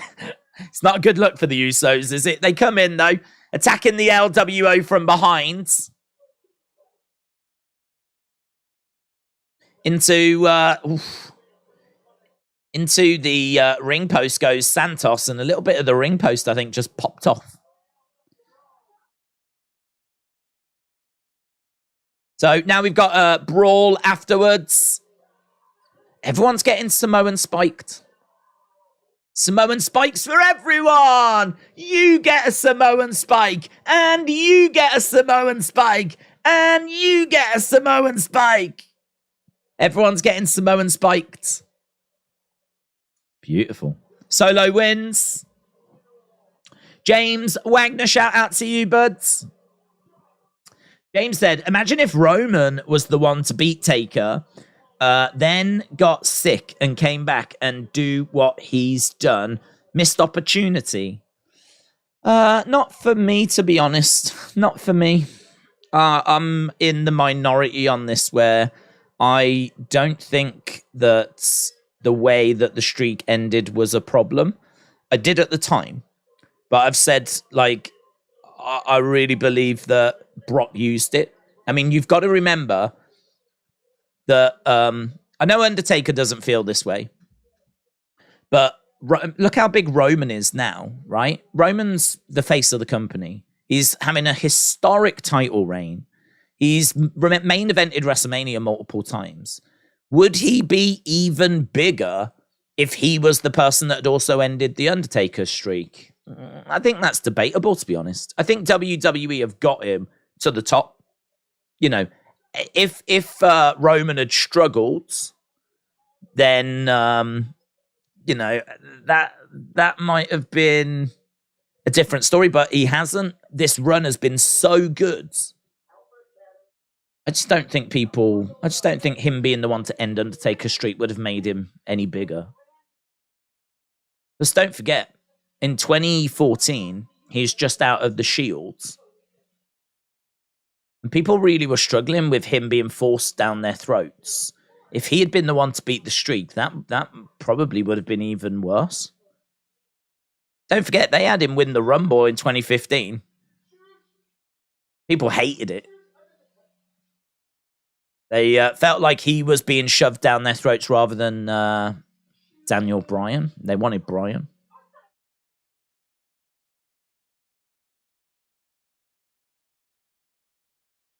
We've got Alpha Academy and Maximum Male Models. We've got Adam Pearce.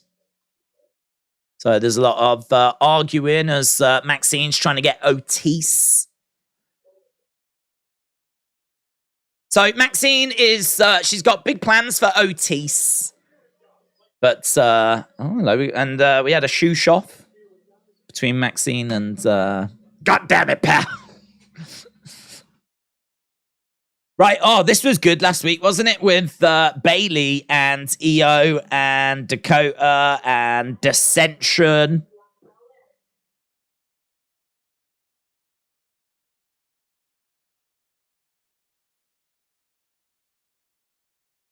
What about us?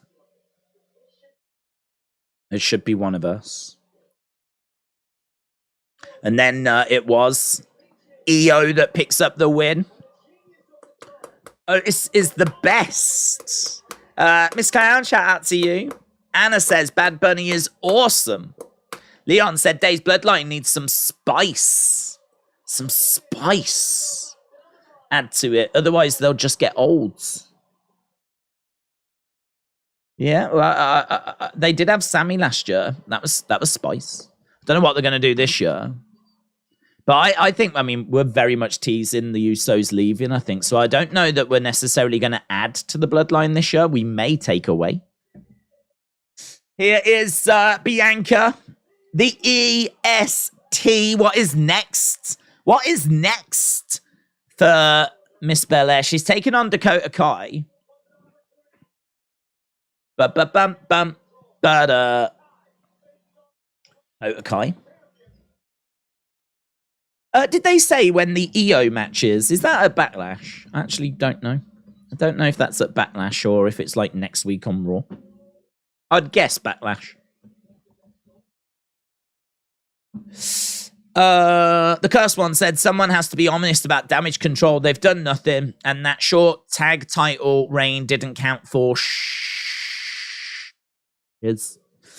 I agree. When do you think Orton returns, says Matty? I think we're a long way off. I really do. The surgery that he had was pretty serious stuff. As we've said before, it's the kind of thing that like ends careers. And when you're the age that he is as well, like once you're in your kind of mid-40s, your recovery is not going to be as great as when you're in your 20s. And so, I believe it was like last May or June or something.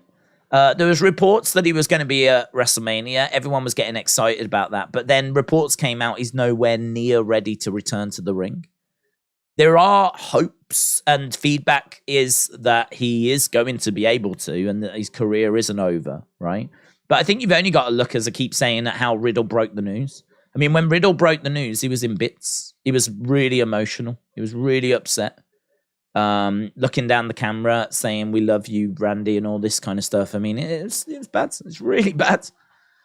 So if he can just make it back, that's a win. To be honest, he is on borrowed time. So I don't know. I don't know that we should put a time frame on it. I don't know that we should rush it. I think it's just a case of come back when you are able to come back. He's kind of. There was people saying that he'd be like thinking he'd be back at the WrestleMania. I said if he is, then don't expect him to be having matches or anything. I think if he does do any sort of match, it would be a tag match. And even then, he'd probably largely be on the outside, just getting tagged in for a hot tag, a brief moment, couple of shots, and then back out again, So, I don't know. It depends what he wants to do. Is he going to come back and be in a tag team and do that? And just kind of ease himself back in? Or is he looking to have a big final run? Because if he's going to have a big final run, then he's going to be delayed even more, isn't he? Because if he's going to come back and be in a tag team, well, you'd think he'd come back sooner. So, don't know. There's no time frame. So anything I say would be a guess. But I mean, the only thing I would think now is you'd probably wait for SummerSlam. You'd probably wait for a big show. But even then, even if he comes back at SummerSlam, it could be tag matches that he's in. I don't know that I'd be expecting him to come back and square up to Roman and go after Roman at that point. Because it really depends how his recovery has gone. Bianca can beat all the other ladies with Doudrop on her back, said Zoom Station. Austin 316 hashtag 1000 days Roman. Do we know, Austin? I'll ask you because you'll know. When does he actually achieve that? What's the date that he actually gets the 1,000? I believe it to be some point in May, is my understanding. But does it fall on a day? Does it fall on a Monday or a Friday? Like, will they do a special show? Or is it like a Tuesday or a Thursday or a Sunday or something like that? Because if it's like, imagine if his 1,000 days is on a Monday. I mean, you're totally going to do a match. Imagine if it's a Tuesday. Actually, that's better. If it's a Tuesday, and so the Monday is 999, you're totally doing a match, aren't you? Him against Seth. To see if he makes it to 1,000 or not. Bad Bunny returns next week. Live from Chicago. Bad Bunny, guys. Big news. Enormous news. In Chicago. Dun, dun, dun, dun. Here's Dakota. We never really hear Dakota's music. Here's Bailey and Io, and obviously everyone's going to be looking at the little mannerisms. 1,000 days is Night of Champions. Is it that exact date, is it? The exact day is Night of Champions. That's interesting. That's very interesting. That's very interesting. I mean, if it's on that day, then he's done it, hasn't he? Because as soon as he gets to that day and it's day 1,000, that's it, it's done. So really, you need to do something on day 999. Although saying that, if Night of Champions is on a Saturday and that's 1,000, wouldn't that mean that the SmackDown the night before would be 999?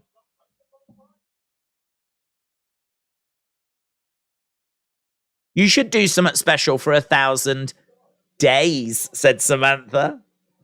Days, is Bray locked in your basement, said No Name. No, he isn't.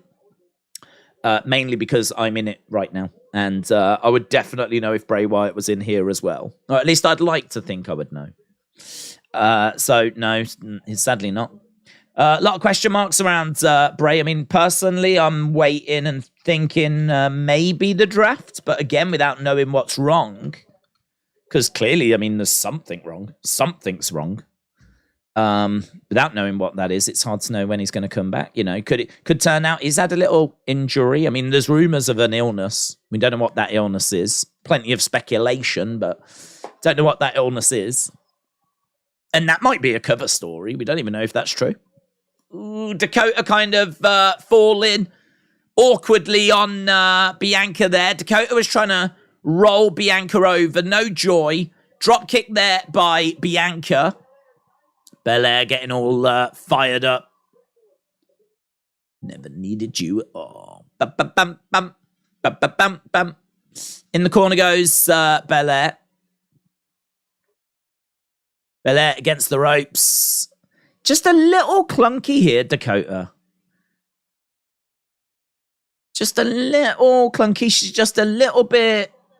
I don't know if it's like eager to impress or whatever, but she just seems to be... just slightly out of position sometimes, and like you can see that she's going for something, but Bianca's going for something else. Let's have a look. Maybe it'll settle down. I like them both. I like them both.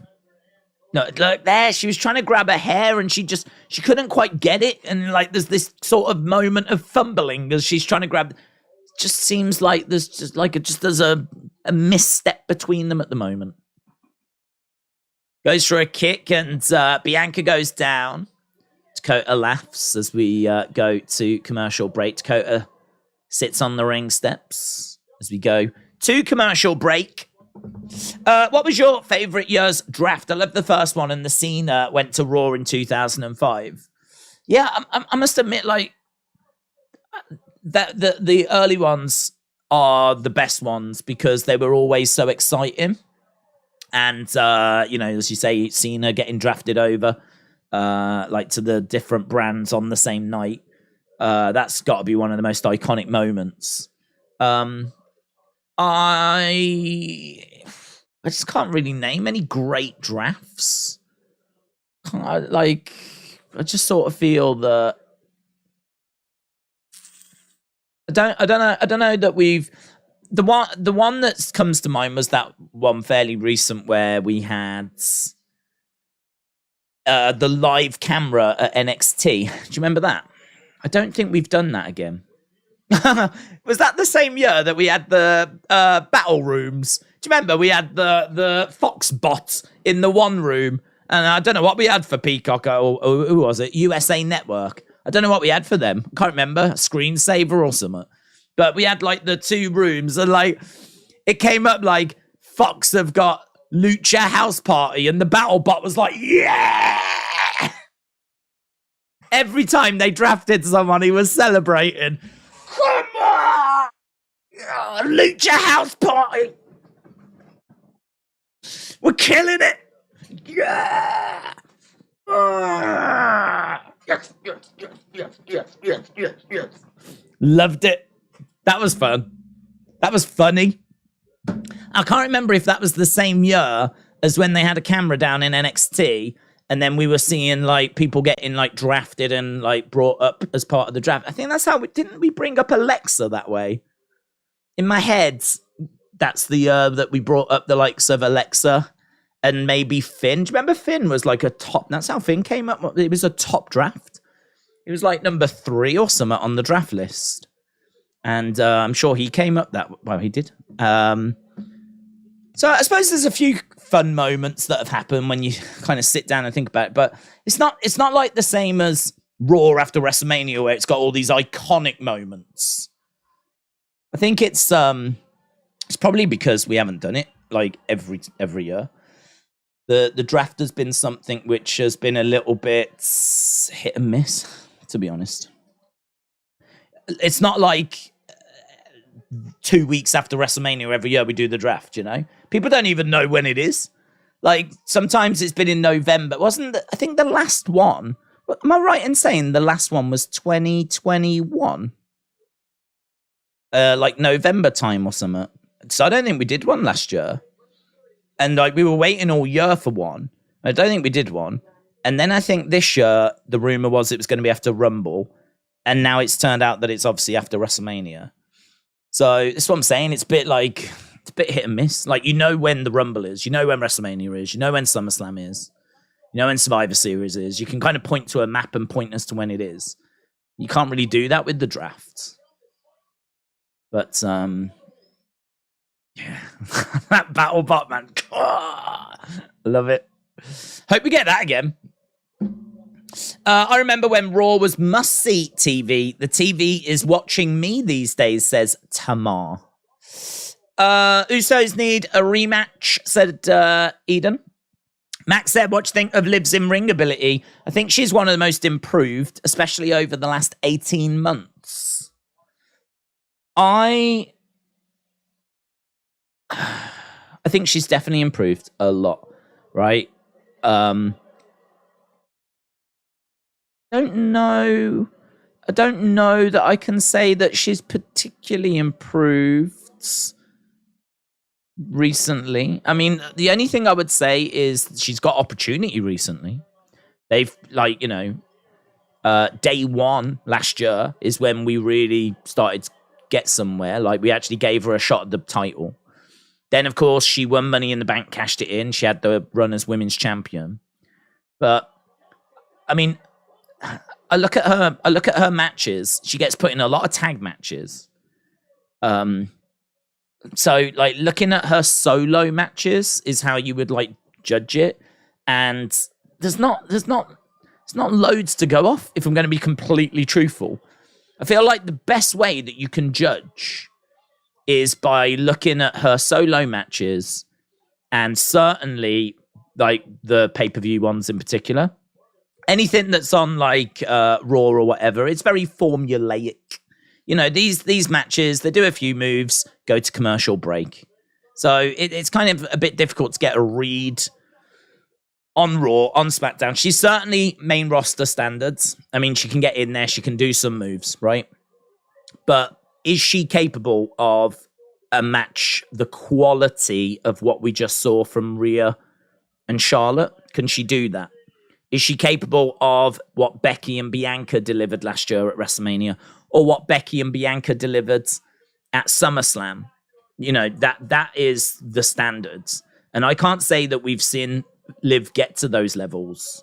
But then equally, we've not seen Liv given much in the way of opportunity to get to those levels. So my feeling is that she is main roster standards. I think she works hard. I think she's still relatively young. I hope she's putting the work in, the training, rather than just, you know, basically running with what she's got and just hoping that's enough. Because you can always learn, always improve. So that's a question that never really gets asked, to be honest. How do the wrestlers improve? What's their, you know, what are they adding to their arsenal? Are they adding moves? Are they spending time working on the psychology? Are they sitting down with someone and watching their matches back? You know, I wonder what the feedback process is, or what the improvement like. Sort of feels sometimes that you just get to the main roster and then, like, they tell you how to do the match. KOD, Bianca wins. They tell you how to do the match. The producer will. You go out, you do it. Do you know what I mean? Like, it'd be interesting to know what I actually don't know the answer to that. I don't know what they do in WWE to try and help the wrestlers improve. I'd imagine they just give them feedback after their matches. Work on this, do that. So I think it's difficult with Liv, because I don't think there's been lots to kind of, as a sample size,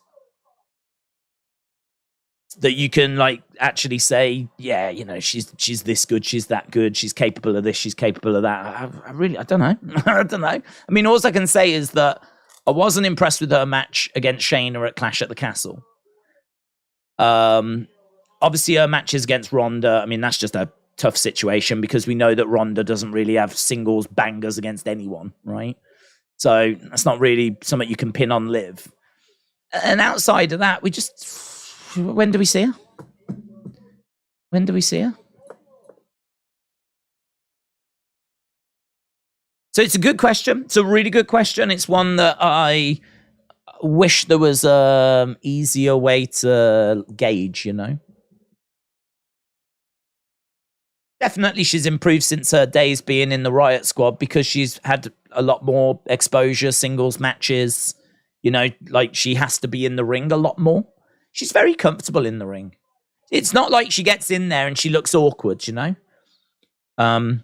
Sometimes you have to watch, like, a bad wrestling match so that the good wrestlers, like, stand out even more. And so, like, she gets in there, she knows what she's doing, she's very smooth with what she does, decent moveset. But what I would say is, because of it being a TV match that she tends to be in, not a pay-per-view match, doesn't get as much time, gets interrupted by commercials. You don't really got a chance to, like, tell much of a story. Women's matches don't get that long anyway. And this is what I'm saying. It just becomes really hard to judge, doesn't it? It just becomes really hard to judge. I'd love to see her in a feud and get a pay-per-view match. Backlash. Imagine her against Lacey at Backlash. Great program. Do a good build. Tasty build. Go to Backlash. Go for it. Give me a 5-star match. That's what I want. Give me a 5-star match at Backlash, and then we'll be able to better tell. Most women's wrestling is slow and contrived. Belair, Flair, Ripley, and Rousey put on fights, says Troma. That's true. The Rousey ones that I've enjoyed the most have been brawls. I thought her against Charlotte from Backlash last year was brilliant. I really enjoyed it.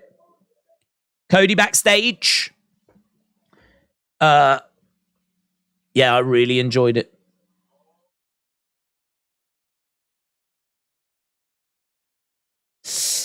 Need to turn Asuka into a beast again. Zoom said Liv gets destroyed all the time. Yeah. She's been at pay-per-view. She bored us to death, says Leo. We've got 1,000 subscribers. Thanks to Days O Maniacs. Defcon Eric. So it's nothing to do with us, but it's all you. It's all Jack putting in that grind, putting in that hard work, and getting the results. Good to see. Godfather So said, just tuning in. What have I missed? I just woke up, blacked out, heavy drinking the heavy brown, said Godfather So. Well, I'll tell you what you've missed, buds. You've missed a very special Raw bikini competition. It was amazing. It was amazing. I didn't think they would do that in this day and age, but we had Bailey. We had Becky, Bianca, and it was basically like the Attitude Era. They all came out in bikinis, and Jerry Lawler hosted it, and we all used the WWE app to vote on who we thought was the cutest. So, of all the shows to miss, buds, I mean, I would say this is probably the one that for you're going to be pretty gutted about. So, yeah, it was good. I won't tell you who wins because I'm guessing you'll want to go back and watch it yourself. But let's just say it was very revealing. Miss Clown said, Days won the cutest. Thanks, guys. Thanks to everyone that voted for me on the app, by the way. Appreciate it. I didn't expect to win, but Max said Liv's sunset flip powerbomb off the pod at Elimination Chamber was cool. Paul says Brock Lesnar is legit scary as F. Heavy Chevy said, will Cody go to the medical facility or hospital? Good question. Resting Days, the robot is 2019. The NXT cam was 2016. Oh, interesting. Lex Bisgamer, shout out to you. I want all of them to return for 2023. I want NXT cam. I want. I think we were doing watch-alongs for the Foxbot. Foxbot. I don't know what he's called. I call him Foxbot. Foxbot. Brilliant. Solo should split up Bloodline, need to go on his own in draft and push some champions, said David. Jay said if Liv got opportunities that Rhea got, she would be amazing right now. Yeah, I don't know. I genuinely don't know. I mean, what I can tell you is that when she first came up, I wasn't a fan because it really felt like she hadn't done much in NXT. And it felt like we were bringing her up because she was a pretty girl to put in the Riot Squad, basically. Because it just felt like she needed more seasoning down in NXT. You know, she could have won the NXT Women's Championship. Just kind of felt like not her fault at all. You know, when your opportunity comes, you take it. So absolutely not her fault. But at the start, I was like, oh, I just don't like this girl, man. It feels like she's only here for her looks. But credit to her, because even though she's a pretty girl, she's a good-looking girl, she loves wrestling, and she puts the work in, and she grafts, and she works, and she has improved. Undeniably, she's improved since she first came up. Absolutely. Don't need pay-per-view matches to be able to tell you that. But I think once you get to a level where you can wrestle, and you can have a match on your own, and it looks fine, all of a sudden then, you know, how you separate people, you tend to do it more by the amazing matches and the OMG matches and the OMG moments and WrestleMania and SummerSlam and pay-per-views and all of that. And I think Liv for me is at that point where I think you can, give her a go, see how she does. I think her title reign last year was very disappointing, but again, not necessarily her fault. Just really awful booking. Awful booking. And that is definitely a dropped ball by Triple H. So at some point she'll get another opportunity with the belt, and I'll be really interested to see how she does next time. Satisfied?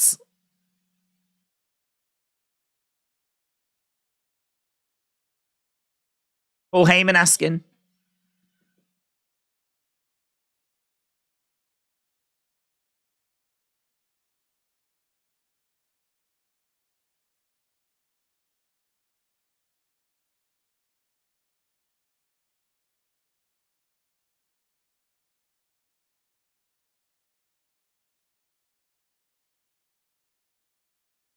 Paul Heyman. So Paul Heyman said, "Are you satisfied after what we did with Rey?"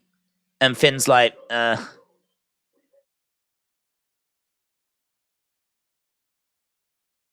Rhea. Rhea's standing up.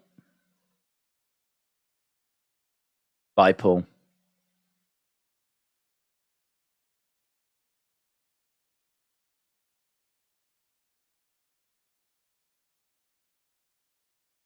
Right, well, look, Finn doesn't like it, does he? Finn's not on board with this. So Finn's not going to go, yeah, that was brilliant. So Paul's like, did you like what we did? Finn was like, yeah. Paul's like, what am I meant to do with that? You know what you need to do. Don't get in debt with your tribal chief. Right. Let's move on to Cody, baby. Cody, baby.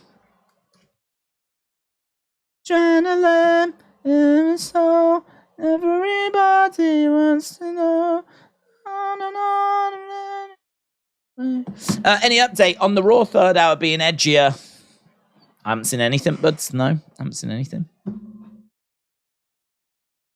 I'm not saying that it's not true. I just haven't seen anyone else pick up on it or take that story and kind of, you'd think if that was a thing, you'd think Fightful would be on it. You'd think Meltzer would be on it. Haven't seen anything about it. Veggie Bee said, should they bring up The Rock's daughter and join the bloodline? No. Cody gives weight back to someone. Nah, I mean, look, we just spoke about how Liv got brought up for me too quickly. You could have something really big with The Rock's daughter to bring her up quickly just for this current storyline when, to be honest, it's not needed. That's one way you could go, but you don't have to go that way. There's many, many ways that you can build Rock Roman. You don't need The Rock's daughter to be involved. I think it's way more important that she hasn't had a singles match yet. I think it's way more important that she gets her education down in NXT. Cody looks to be in wrestling gear.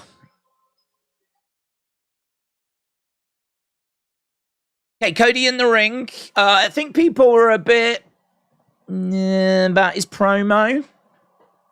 Some of it was good.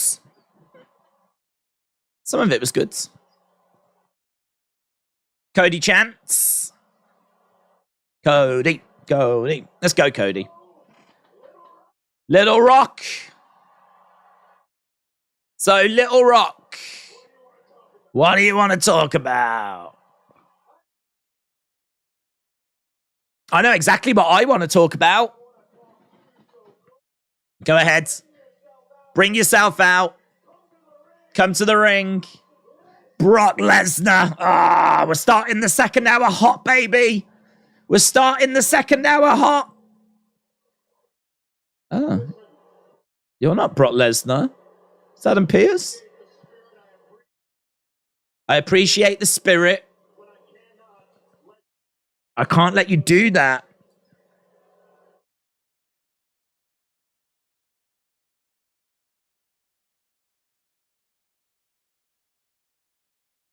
We all respect what you want to do. Not medically cleared. You are not medically cleared. Well, he couldn't have been flipping medically cleared when he was at Hell in a Cell.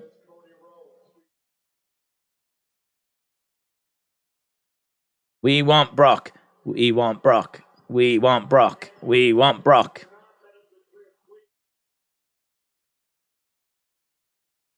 Please leave the ring. You're not medically cleared. Please leave the ring.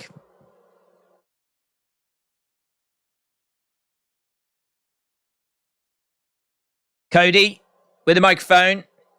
Pierce needs to get rid of the glasses, says Alfie. He's not cleared. Thank you. I'm going to leave. Cody says, okay, I'm going to leave. Cody's leaving. He shakes the hand of Adam Pearce. Thanks, everyone. Right, that was Raw. That was Raw, guys. Get your scores in. Out of 10, what did you think? Cody's got out the ring. He's stepped out the ring. No, he's had second thoughts here. He's actually going underneath the ring. He's grabbed a chair. He's getting back here. He's going to mess up Adam Pearce. Mess him up, Cody. Mess him up. Let's go. Mess him up. Don't listen to them. Listen to me, says Adam Pearce. You do not need that. What if he wants to sit down? He is going to need it. Please help Cody leave the ring tonight. We're calling for security. We're calling... Oh, here they come. Here they come. Here they come. One of them looks a bit like Jungle Boy.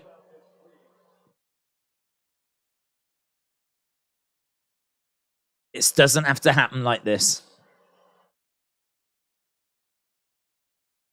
So Cody's got a check. Don't attack the security. You're a face.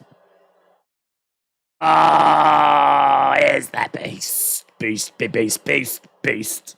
Beast, beast, beast, beast, beast. Beast, beast, beast, beast, beast. This probably is not going to go well for these security guards. Oh my God, it's the Undertaker. It's the flipping Undertaker. Oh, the dead man has risen. Brock Taker has arrived.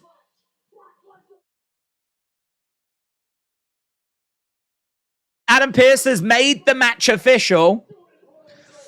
Under Lesnar. Oh, I tell you what, I've got some very comfortable under Lesnar's on. Jeez Louise. Where's the gongs? Oh, yeah. No, he's here. Oh. Cody unloads on the security guards. Dead Man Farmer. Is it Detective Brock? That's not Brock. That's his undead evil brother, Croc. Do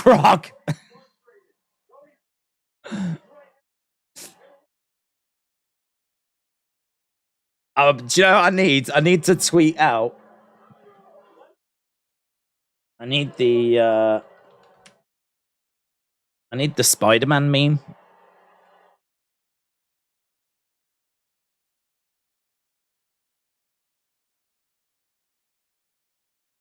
Another wave of security making their way down.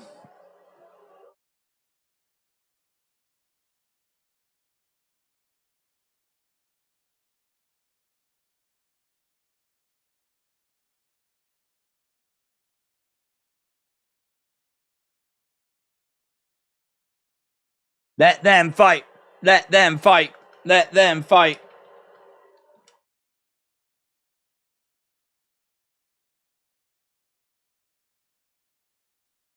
Yeah, man, brawl.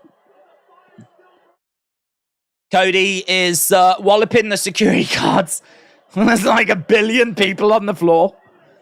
There's bodies everywhere. Cody chucking security guards out. Brock just walks away.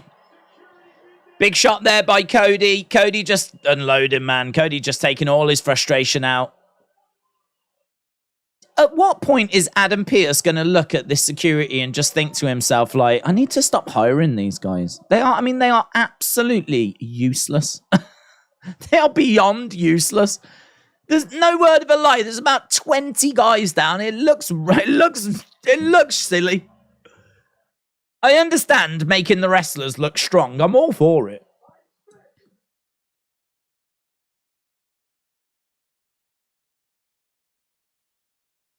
But there's 20 guys down here.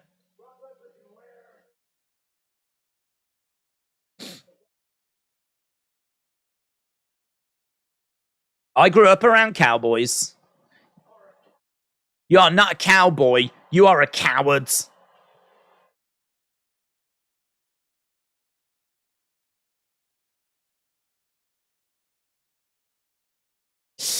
NXT call-ups.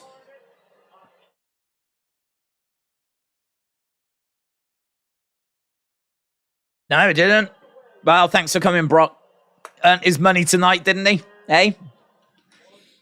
Do you think he arrived and looked at the script and he was like, is that all I'm doing? Just walking out and standing there. And they were like, that's all we need. And he's like, okay.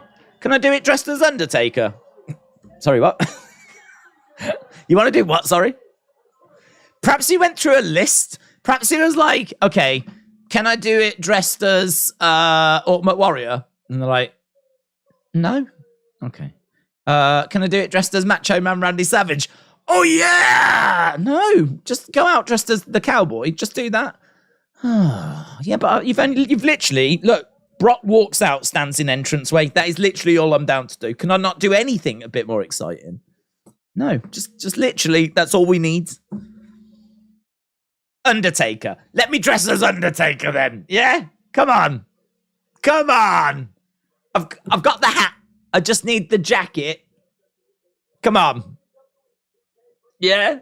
All right. Dress as Undertaker. Yay! I love the idea of Brock celebrating backstage. Yeah! Get to dress as Taker. Get to dress as Taker. Get to dress as Taker. I mean, that must be all it says. Brock walks out, stands on the entranceway, and smiles. One line. And I have however much he got paid for that, it'll be more than I earned this year. For him to come out and say, well, not even say anything. No saying. No words. No lines. Amazing. Jealous. I'm gel. I'm well gel. What a life. He's cracked it, isn't he? Why do people always blame WWE for being on the same date as UFC? It's UFC's fault for being on the same date as Backlash.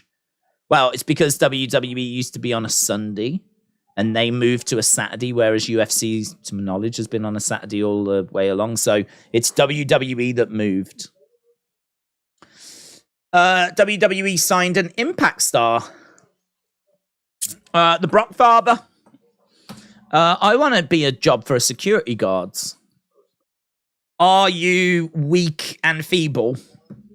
If so, I mean, you've got a great chance. You've got a great chance. If you've got any sort of security guard experience, not interested. If you can in any way handle yourself, not interested. We're just after people that can get blown over by a gust of wind by the looks of it. Are you the kind of person that falls over as they're just walking down the street because just the breeze of someone walking past you is enough for you to topple over? Well, then we've got a job for you. WWE security guard. You spend more time on the floor lying down than you will actually standing walking anywhere. I mean, at what point do they think it looks silly? Do you think they've got a point? Do you think there's any number of security guards that could get laid out that WWE would be like, that's a bit far-fetched? Because I think we've gone past that number, personally. I think we're well past that number. I think if you can single-handedly beat up like even 3 security guards, I mean, just one would be enough for me, but like for Cody, 3, 4, there must have been about 20 bodies lying like dead. Not even getting back up to their feet, just lying there, and you could see they're all like, oh. Like, would WWE have 100, 200, 500? 3 hours of like Brock Lesnar just knocking down security guards. Nah, that's fine. That's fine. I'd love to know if there was a number. There is for me. Right, where are we? 13 minutes past. It's been fun. It's been all right, you know. It's been all right. I don't think there's going to be any hashtag fire Vince after tonight. Mainly because I don't think he's booking this show, but it's been an all right Raw. Alfie said, my theory, Croc is Brock's alter ego, a massive Undertaker fan and a huge face. It's taken years, but he's finally debuted tonight, and he's shy. That is a fun thought that wasn't Brock, and that was actually Brock's brother, who looks exactly the same, but he's just very shy. Big Undertaker fan. And he comes out, and he's just like smiling, and he's happy to be there. And now he's gone to the back again. He can't fight. Can't fight. Like if he was to throw a punch, he'd be like this. But it's just a nice opportunity for him to come out and just experience that. And no one knows. That's Brock's identical brother.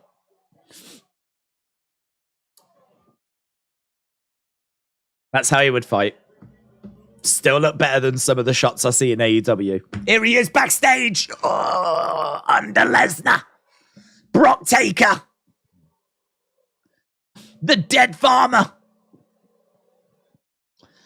That's it. That's it. And it is a fish. It is a fish. Cody Rhodes. Brock Lesnar. Backlash.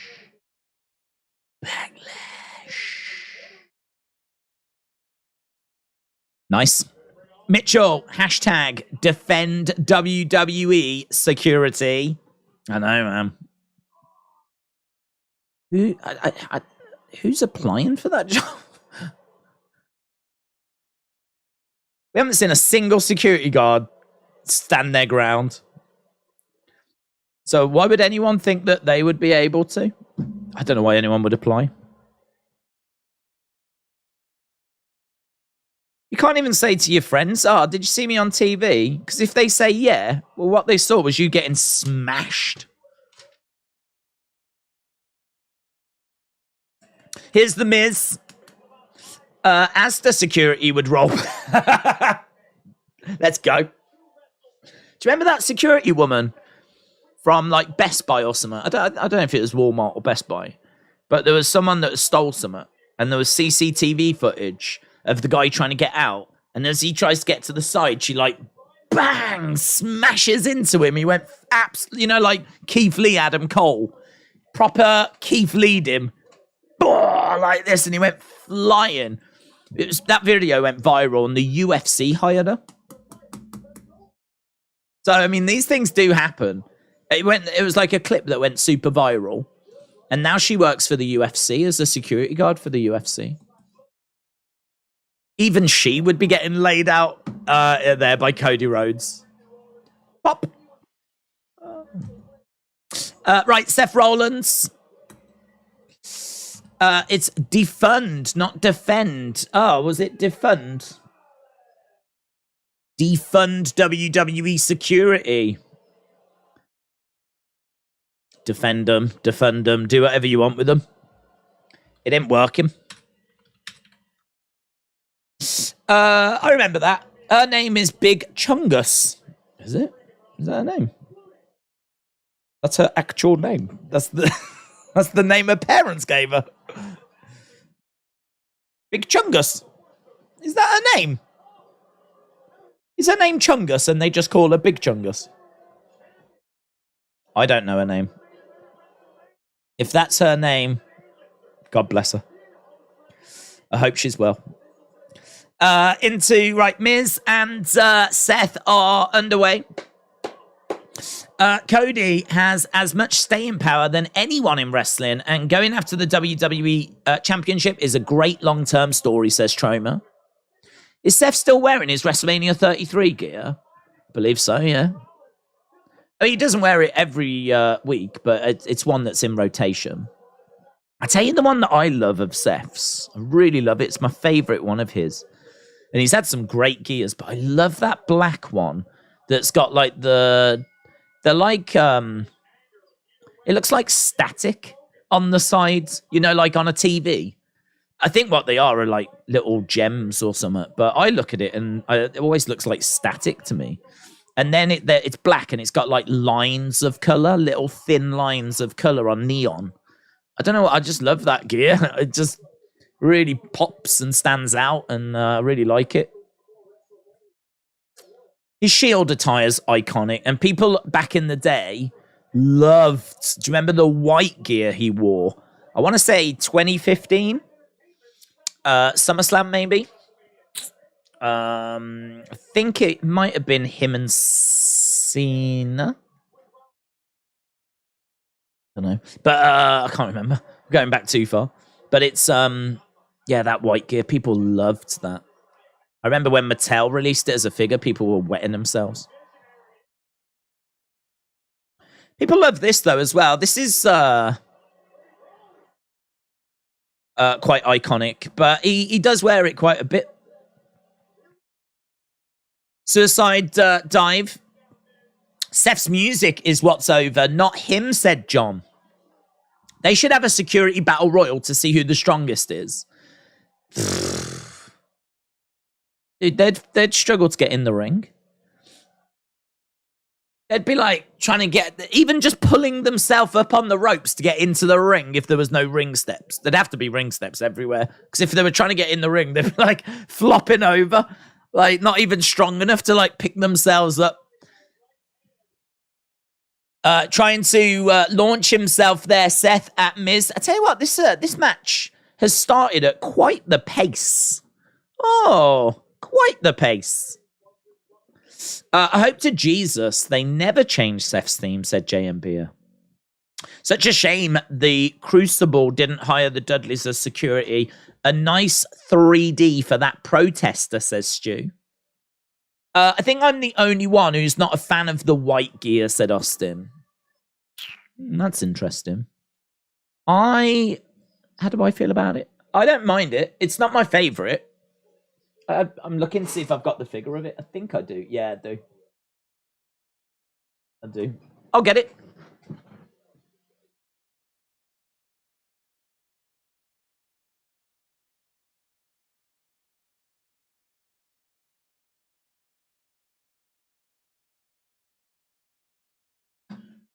Quite nice. It's nice. That's the white geared Seth Rollins. I wonder if it's got a mark on it or anything that says what, because I don't know what year this came out. My guess would be 2016, 2017. This was before True Effects. I mean, you can see back in the day when it came to facial hair, it was just like painted on. Now it's a lot more like printed and it looks a lot nicer. It's got a bit more detail to it. Whereas they were like Sharpie. Get the Sharpie. That wasn't me, by the way. That is how the figure came. It's literally like they got a figure and went and just colored it in. That's how it used. That's what it used to be. Figures are so much better now. The articulation's better. The facial hair in particular is better. In fact, what they tend to do with the faces is the eyes, everything, I believe, gets printed on. And so the detail is just so much nicer. Do have to be careful because I have seen some of the printing go a bit wrong. So, like, you'll have an eye down here where it's missed it. They're quite rare, though. Not rare in a good way. Not rare in a people are going to spend loads of money on it kind of a way. But, yeah, that's the white gear. I think it's really cool. But this figure, I mean, as I said, the figure's probably aged a bit now in the sense of doesn't look that great. At the bottom, it says copyright 2011, but that 100% is not the year this figure came out. Mattel only got the license in 2010. So 100% they didn't make this. In fact, Seth wasn't even on the main roster in 2011. So don't know why it's got trademark 2011 on it. It's interesting. But next, I'm gonna hate sneezing, said Austin. Go for it. Why is Seth versus The Miz? I don't mind it. Is there a storyline? Well, on the official preview, they said that it goes back to before WrestleMania when Seth curb stomped The Miz on an episode of Miz TV. You might remember that he was wearing those shoes, those red shoes. Remember those shoes? The red ones, the big ones, the trending ones. He curb stomped Miz in those. I mean, I do agree. It doesn't really make much sense because there's been quite a few weeks of things happening since then. So to go back to it is a little strange. I'm not aware of anything recently. But, you know, gives them something to do. Bit of momentum. We are 25 minutes past. We're almost at the halfway point.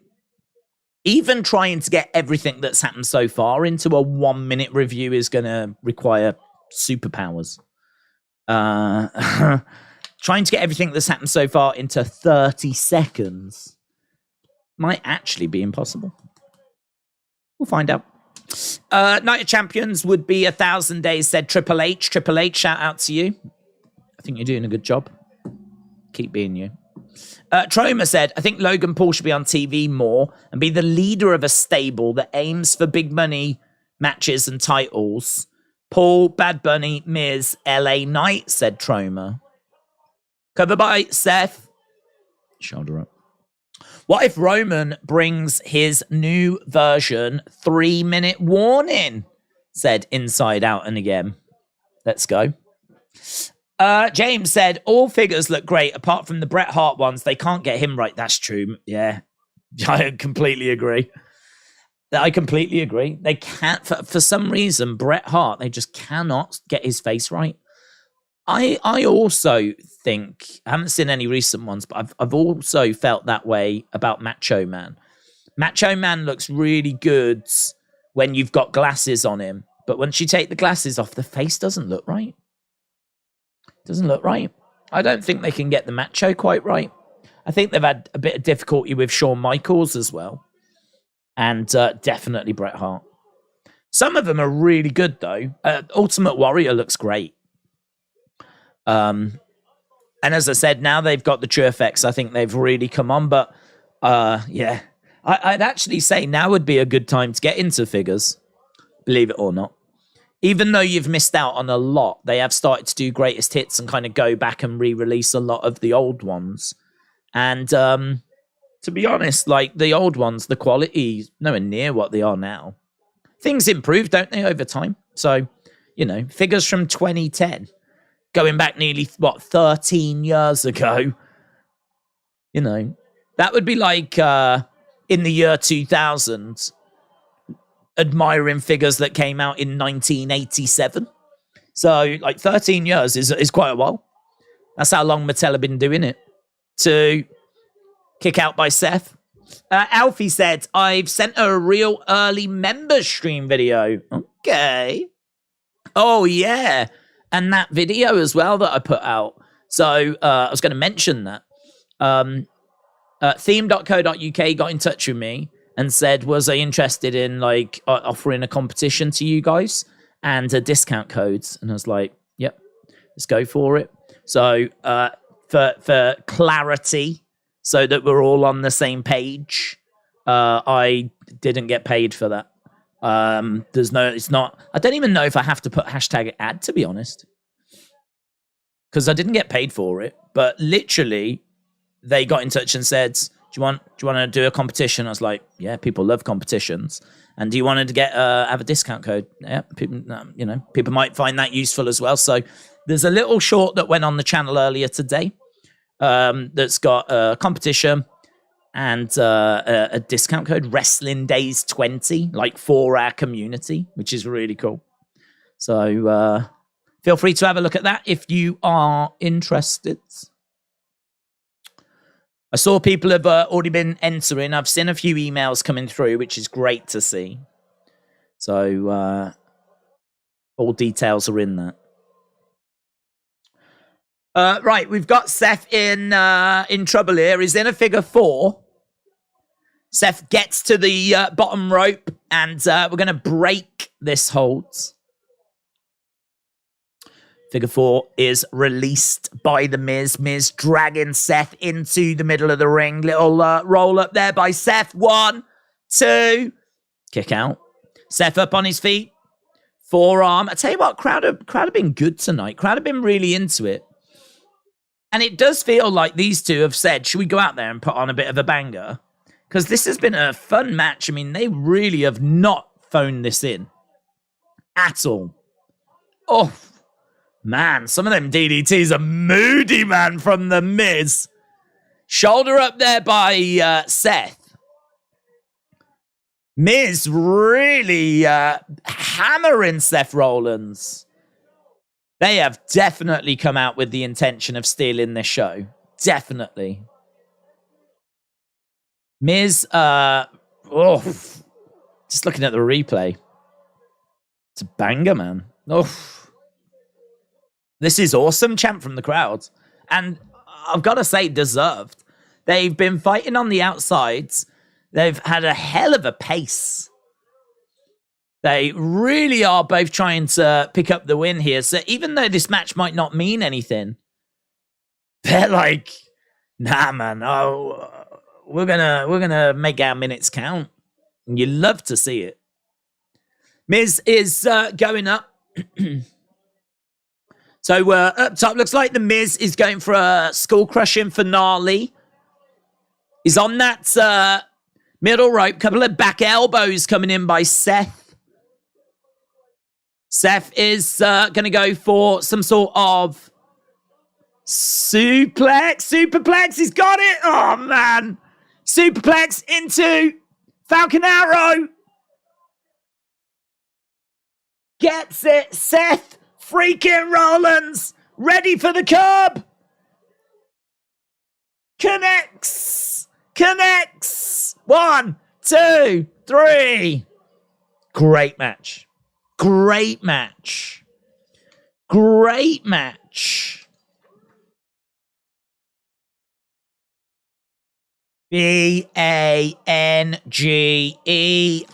That is how you spell banger.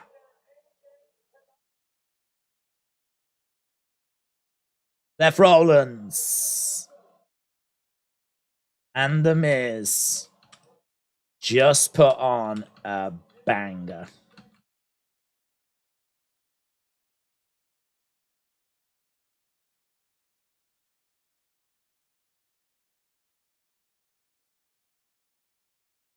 That is lovely stuff.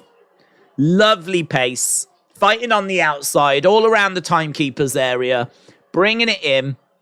Those DDTs as well from the Miz. I mean, oh.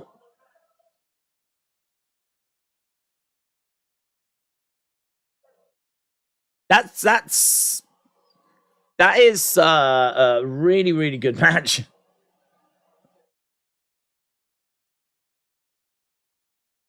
Right, we've got Owens, Sammy, Riddle backstage.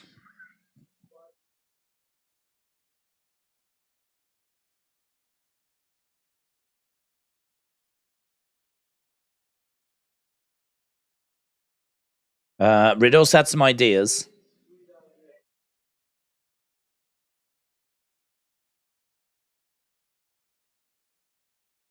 Leave the thinking to us.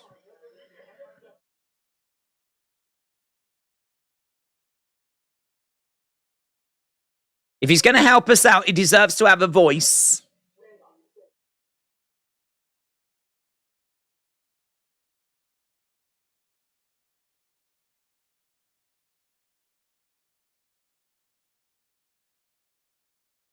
The toe bro. He's talking of wrapping up his toe. Toe bro.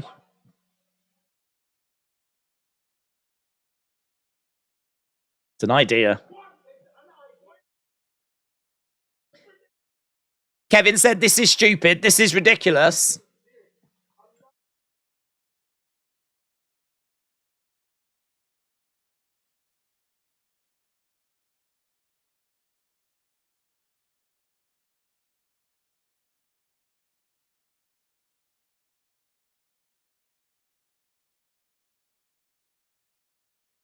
I'm not here to waste your time. I'm here to kick some ass. I'm not here to be an idiot. Fired up, Riddle. Good. I mean, a bit weird that we did the toe bro thing first.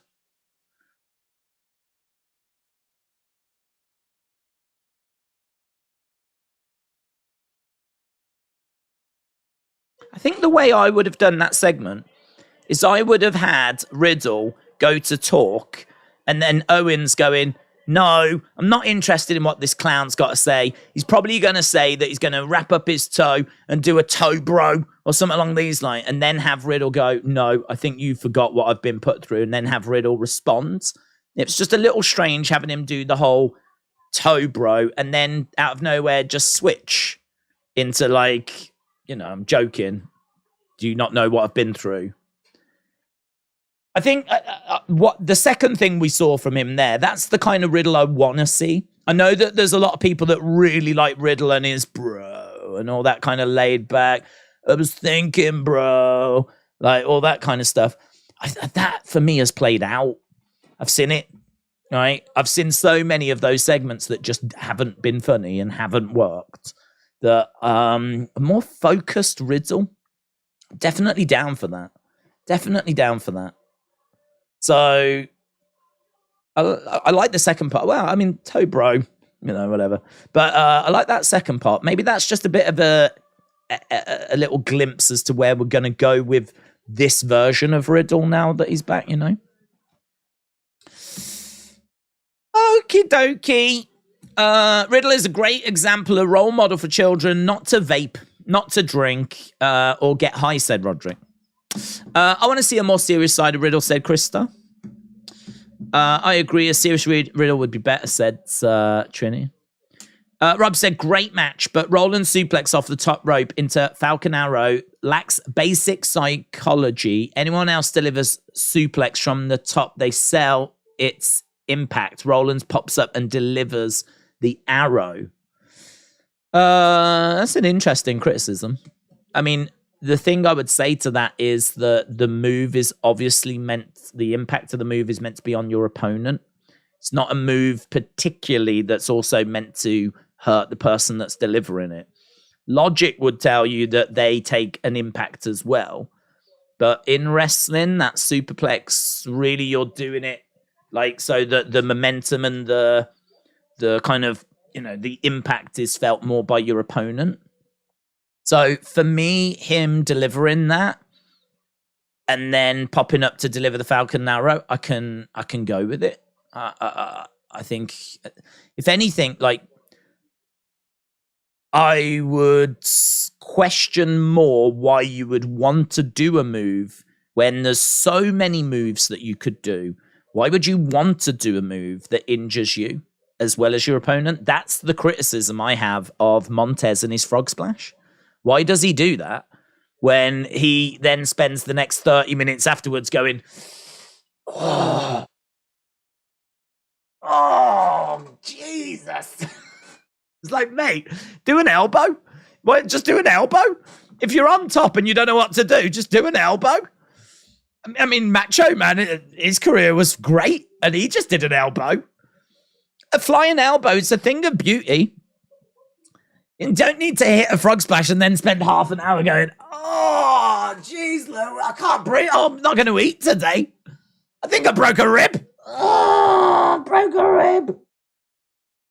Hey, do you know what time it is? Halftime scores, everybody. It's the halftime scores. scores. I really want to know your halftime scores. Put it in the chat.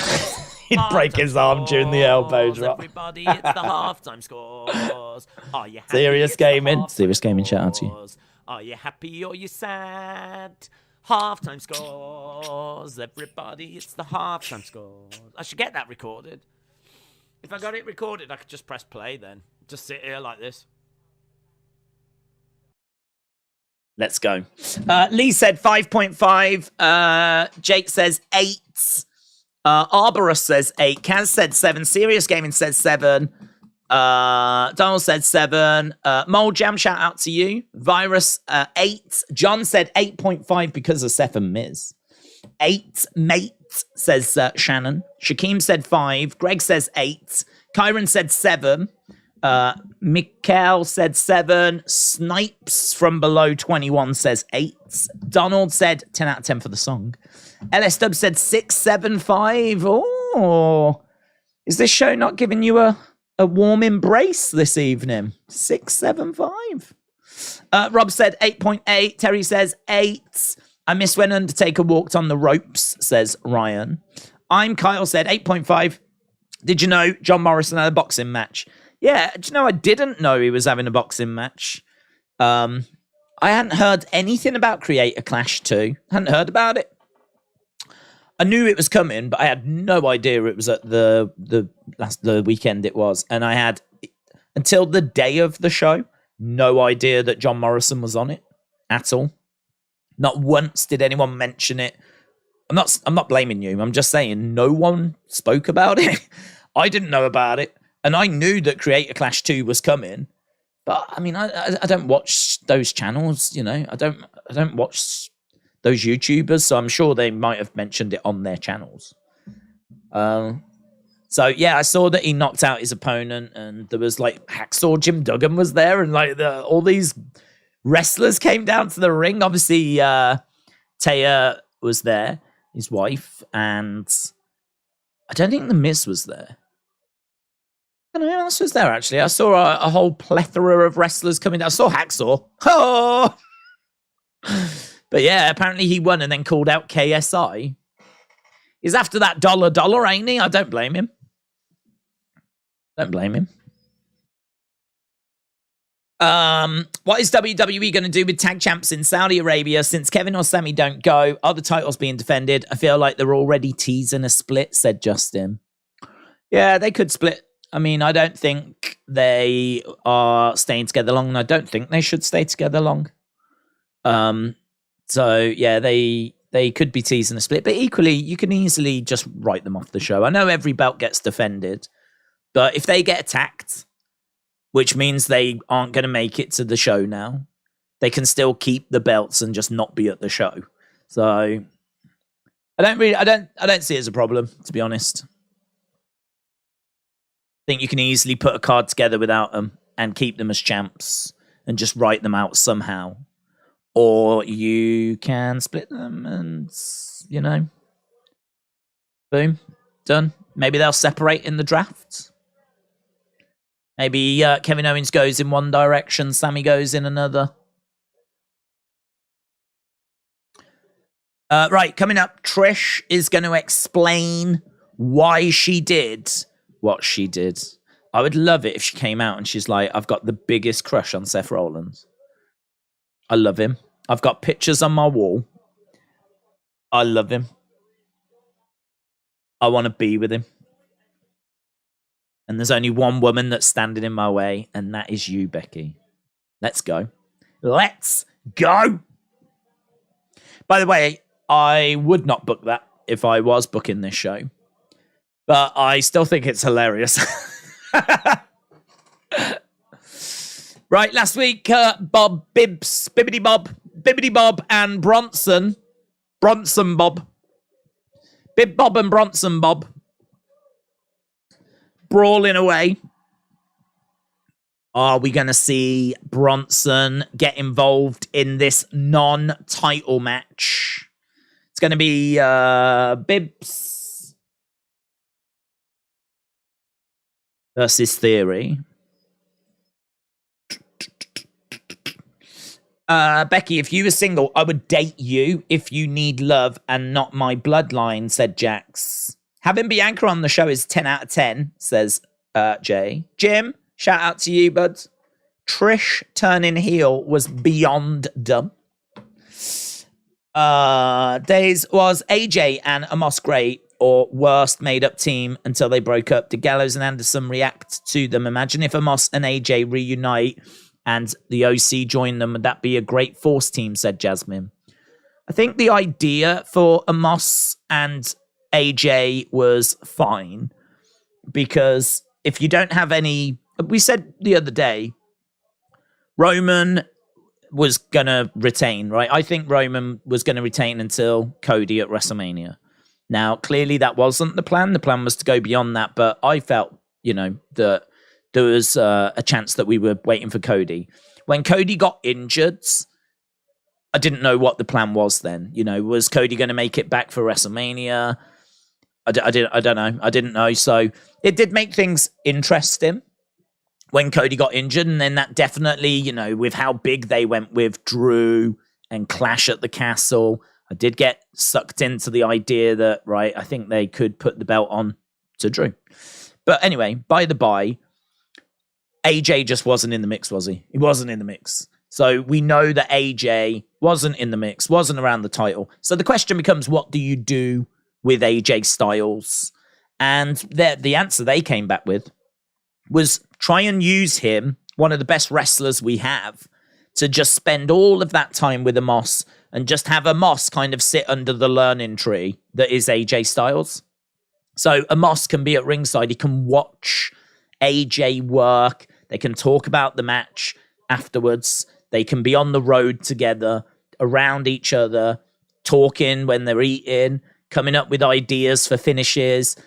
I mean, it's just a great way. I mean, what an education. I mean, what wrestler wouldn't want the opportunity to work alongside AJ Styles? I mean, that is just an incredible gift. And you can understand WWE doing it because Amos has got size and they had high hopes for him and they probably still do, but they know that he can't wrestle. He can't wrestle. So how do we get this guy to be a wrestler, or at least even just passable? How can we get him to at least just a certain level? And so you got to say, putting them together, you can see why you would do it, right? But I think it became quite obvious that it just wasn't working. Like, for me, it wasn't working. I think it was kind of fun for AJ to be a bit heelish and, have the big monster behind him. I think there was a few fun moments, but them as a tag team didn't do it for me. It didn't do it for me. And I really felt like it was just holding AJ back. I think we could have done other things. All right, AJ not being around the title, fine. Because, that wasn't the plan. But we could have done something else.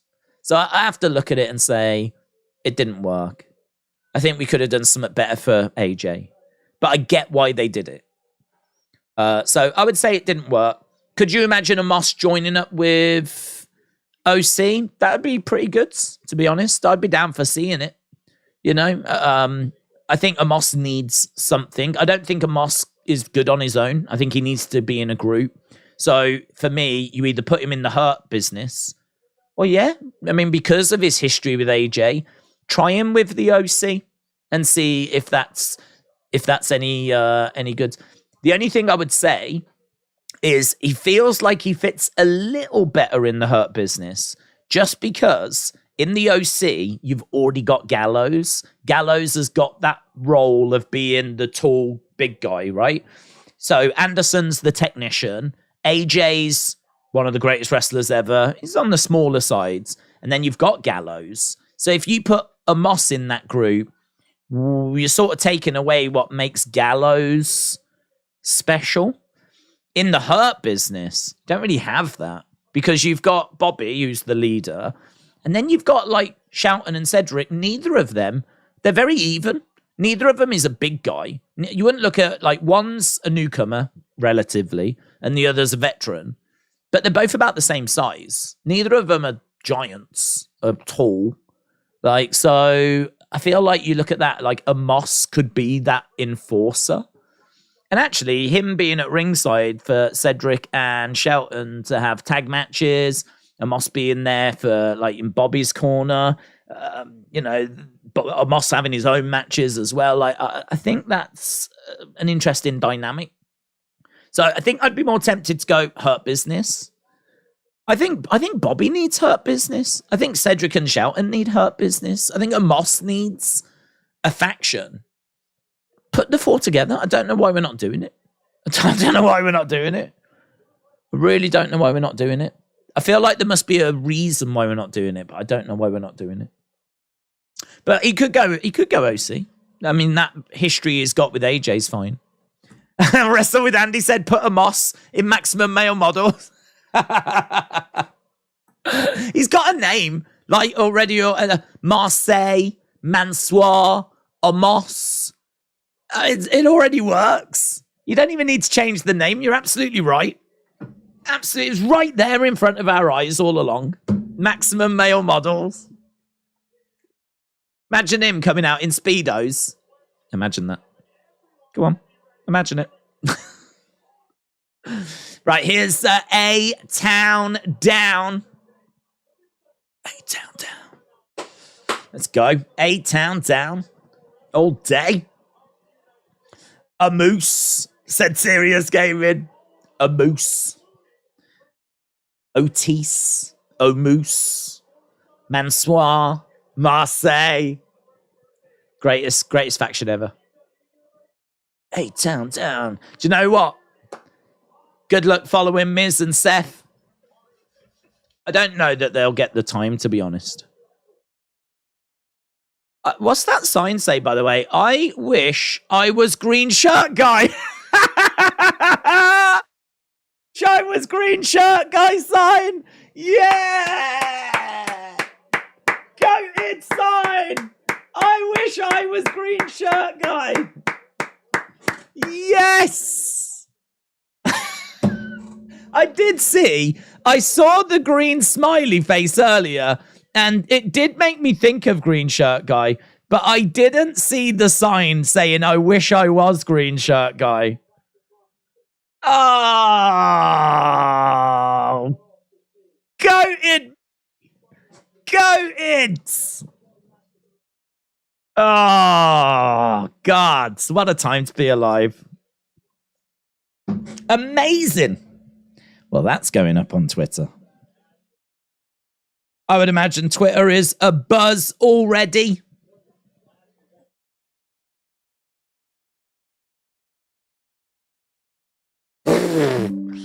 I'll try and show it on screen as well.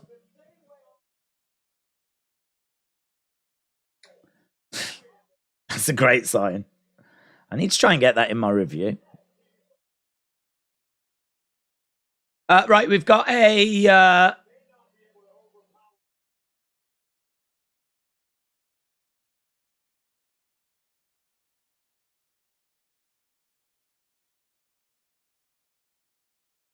Our on display by Bobby.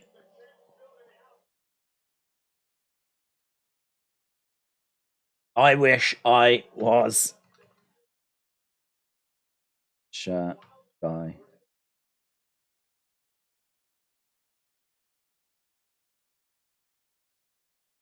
Boom.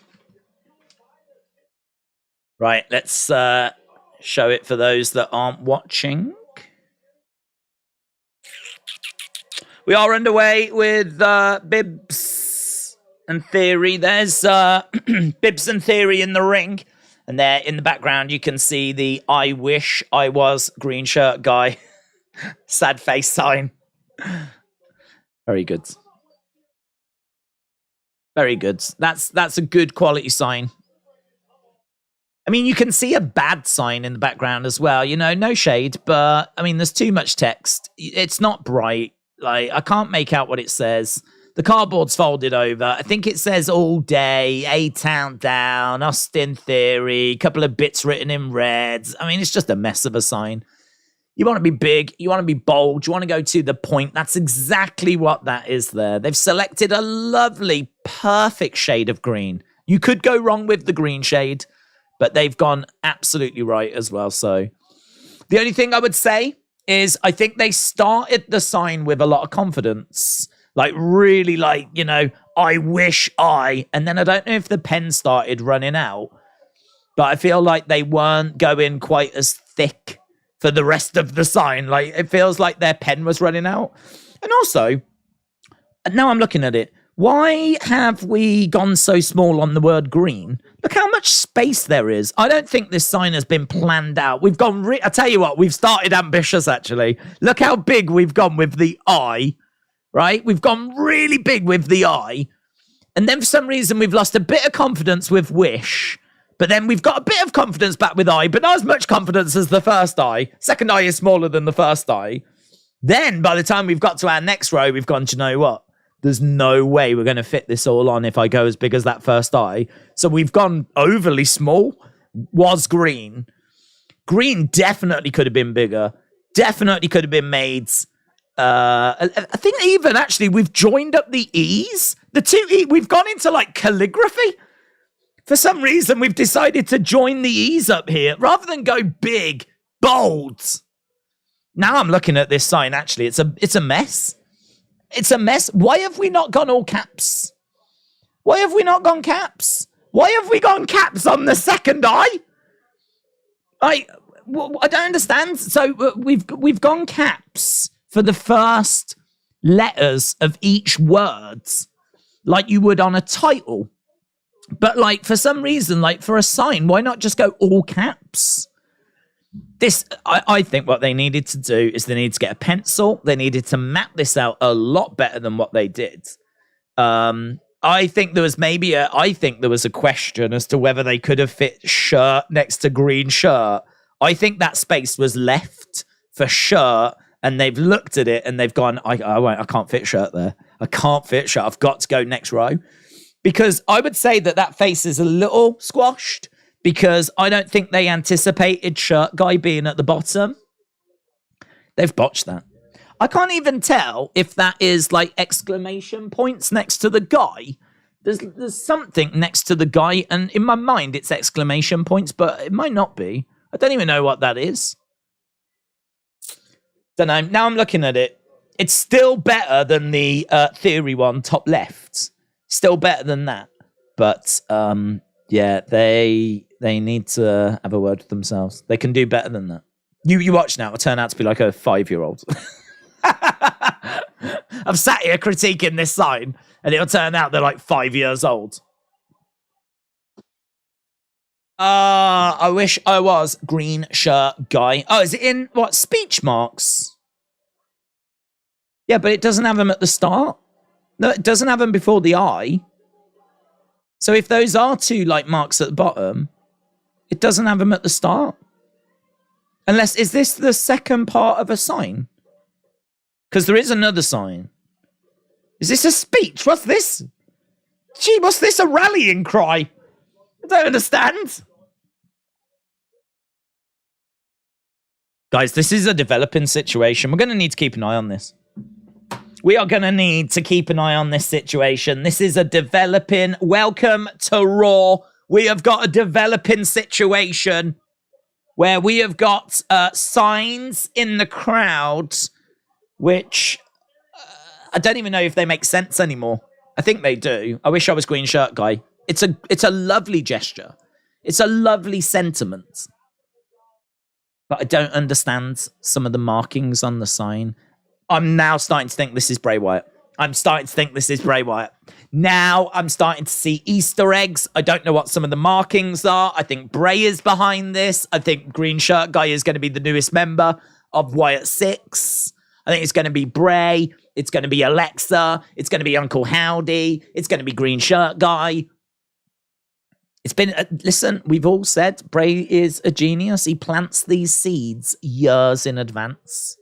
And now is the time for green shirt guy to come through. Now is the time. Uncle Howdy was there. Bray Wyatt return confirmed. Listen, this is where my head's going. It's got to mean something. These markings, they've got to mean something. You wouldn't just put them on there for no reason. I wish I was green shirt guy. Right. But then what are those markings afterwards? I mean, I get the sad face. And what did the other sign say? I'm on to you, Bray.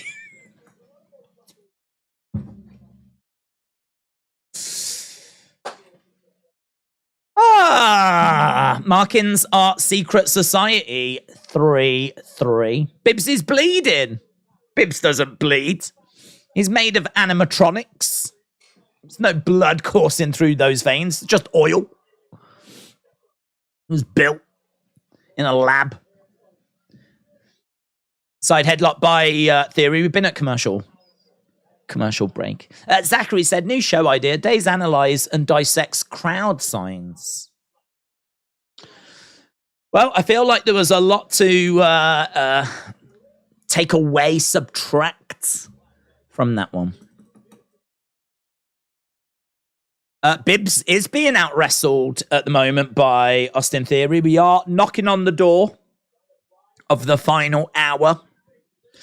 Bob's mouth is always bleeding, says Tamar. EST said all WWE merch should be green. Certainly is for Vince.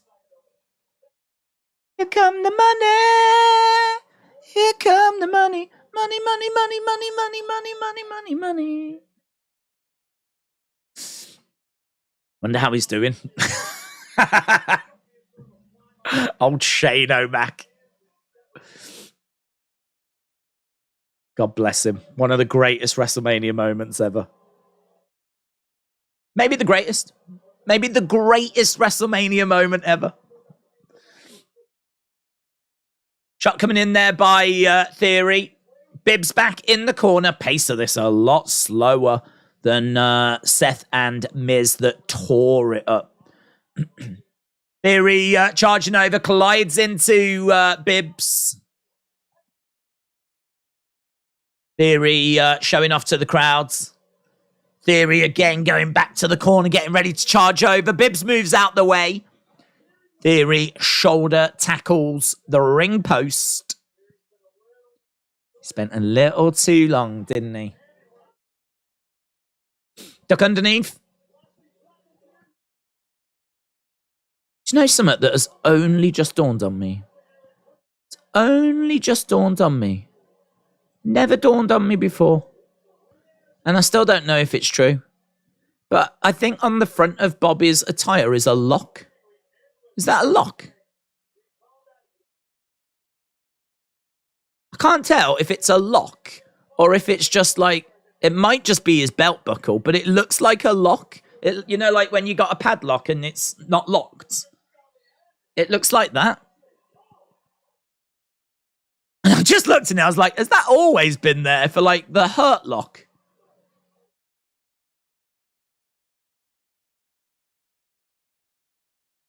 Plants Theory. 1, 2. Oh, shoulder up. I can see it's his belt buckle, but it looks like a lock.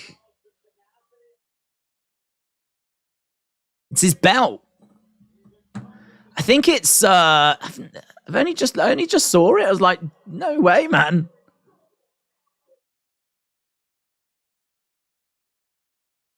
That's fun. Definitely old-fashioned padlock, said Chris. Yeah, it looks that way. It looks that way, but his belt buckle is forming it.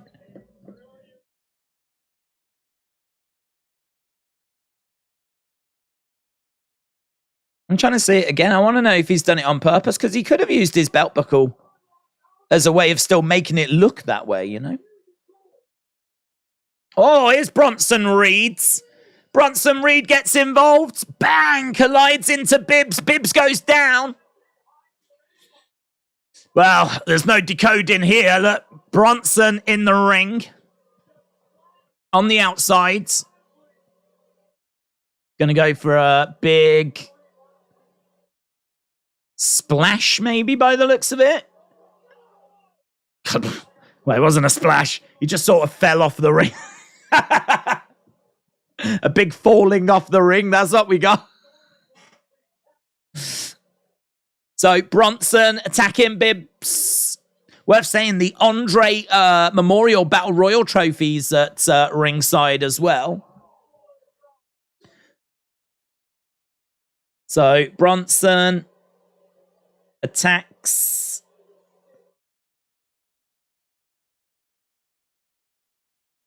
Bobby. So I don't know. Is that a DQ win for Bibbs?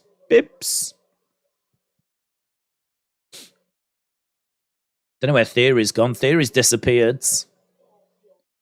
So Bronson is in the ring. I think Theory's probably, yeah, there he is. Down, he's sort of watching. Now he pops up.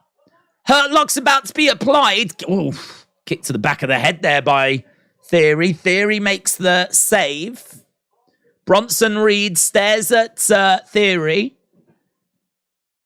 Picks up Bobby. Samoan drop there by Bronson. Bronson going to the outside. He's going to go up. And there's a big splash. That's a monstrous splash. That is a massive splash. So, I mean, look, if if Bray is coming back, I don't think, like at the draft, I don't think he's going after Bobby. It looks like Bobby's in a feud with Bronson Reed at the moment. Two big guys going at it. Should have let Bobby win. It's not a DQ. No, he hit Theory, so a DQ win for Theory. That's interesting. Clever, actually, if so. That way, at least he doesn't even give Bobby the win.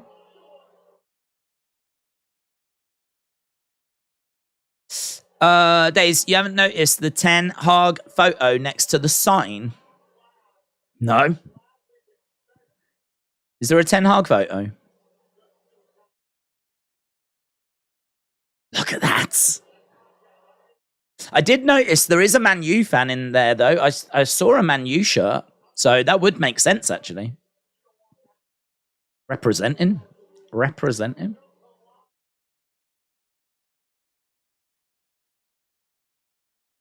6-man tag match coming up. How long we got? 55 minutes to go. At least Bronson's getting some heat. The crowd is usually quiet with him. It's next to the green shirt guy sign. What if it is Ten Hag and he's just trying to get on TV? So he's took a sign of his own face. Let's go. Right. What next? Trish. Boo! Boo! Oh my God. She's got a hat, cowboy hat. It's Undertaker again. Let's go. Undertaker's looking great. Damn. What's going on? Trish is a traitor. Do you reckon she was backstage and she looked at what Brock was wearing? She was like, can I borrow that? That looks so good. Can I borrow that? Trish is going to explain her actions next. Dun, dun, dun, dun, dun, dun, dun. Take her, Stratus. I need the Spider-Man meme now where there's 3 of them pointing in each direction. Brock, Trish, and Undertaker. Tell you what, tonight is the night. If you have got a long black jacket or coat, hers is like, I don't know what hers is. Hers is more like a long cardigan and a black hat. This seems to be the night to rock it. It's so on trend at the moment. It's unbelievable. Boo. Who cares? I've got a trench coat, said Alfie. Pop it on, mate. Pop it on. Under Stratus. Under Stratus. First Brock Taker, now Trish Taker. Trish Taker. I like it. Under Stratus. Trish Taker. Wild.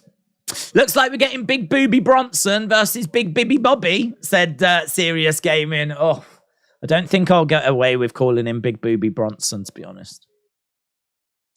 So I don't know that I can get that one to catch on, but Big Bibby Bobby I like. I'm a big fan of Big Bibby Bobby. I have been using Bibbidi Bob, which I kind of like, but I'm totally down for Big Bibby Bobby. Trish is always jealous of Lita getting more attention than her. Is today Undertaker Appreciation Day? Every day is Undertaker Appreciation Day. Trish and Brock are playing the two bad guys in the remake of Suburban Commando. Great film. Has that ever come out on DVD? That is one of only a handful of films I actually went to the cinema to watch as a kid. Suburban Commando DVD. Let's go. Can you buy it?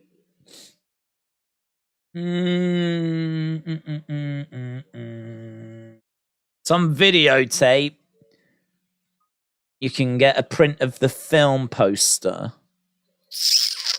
I don't think it is, you know. Or not, at least not in the UK.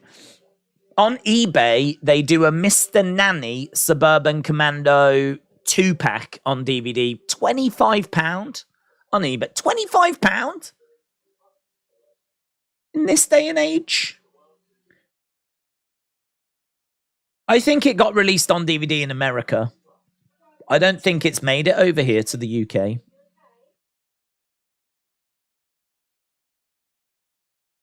You can buy it for £3.49 on Amazon Prime. I'll rent it. If you want to buy it, it's $7.99. Oh, I would watch that. I haven't seen that for years and years and years. $3.49 or $7.99. Why is it just not on a streaming platform somewhere? You've got to pay on Google, Apple, Amazon, and YouTube. You've got 15% on Rotten Tomatoes. 15%. I mean, I remember enjoying it as a kid. Came out on... Wow.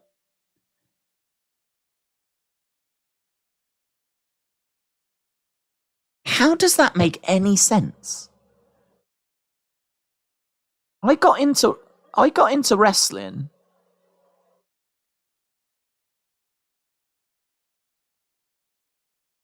I got into wrestling late in 92. Apparently this film was in cinemas late 91. I 100% went to the cinema to watch this.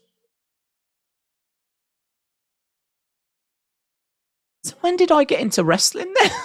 I wouldn't just want to go and see a Hulk Hogan film if I didn't know about him.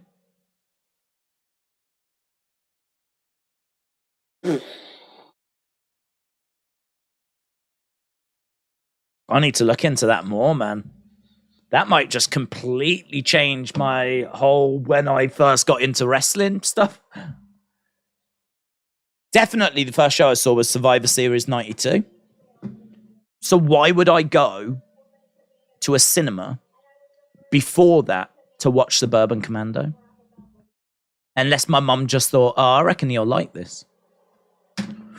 Questions need to be asked here. So some questions need to be asked. We've got questions for Trish as well. Let's see what she's going on about.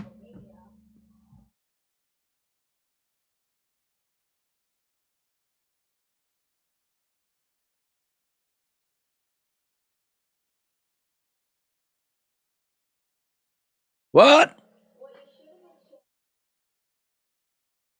You should have been chanting, thank you, Trish. I changed everything for you.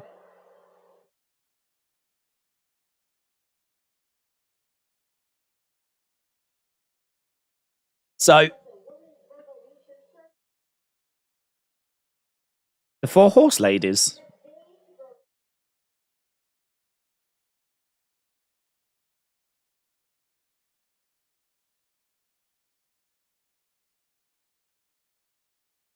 That statement is a joke. I love the Four Horse Ladies.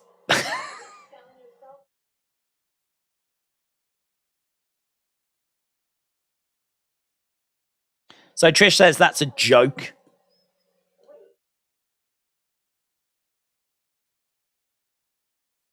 Does she believe her own hype?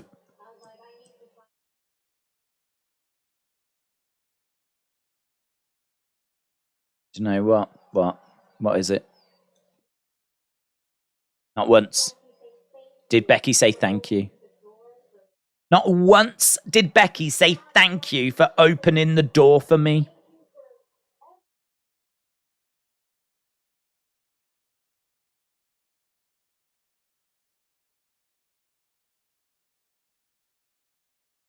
Not once did Becky say thank you for opening the door.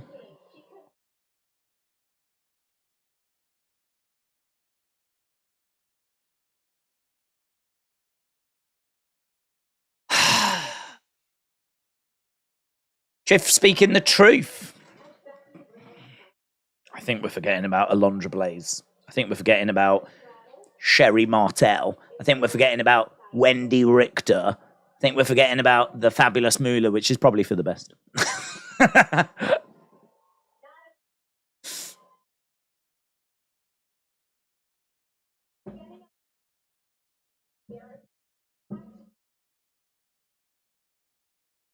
I had to take Lita out of the picture. Oh, so she did it. Oh, I can't believe it. She did it. She took out Lita. Oh, my God. That's her bestie.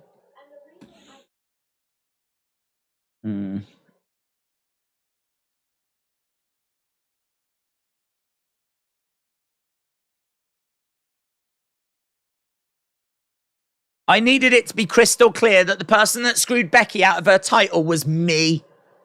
Not me. Her. Trish. Booze for Trish. I love the kids in the background trying to figure out who Trish is. Yeah. Who's the boomer in the ring? Yeah, that's right. I went there. She's a heel.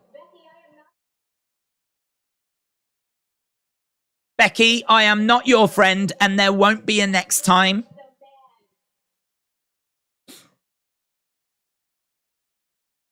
Okay. Oh, you guys don't like that? Oh. I don't care.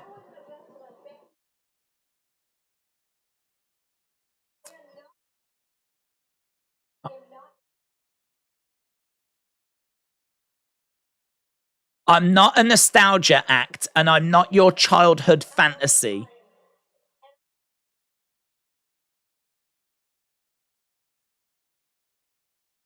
I'm the single most important figure in the history of WWE.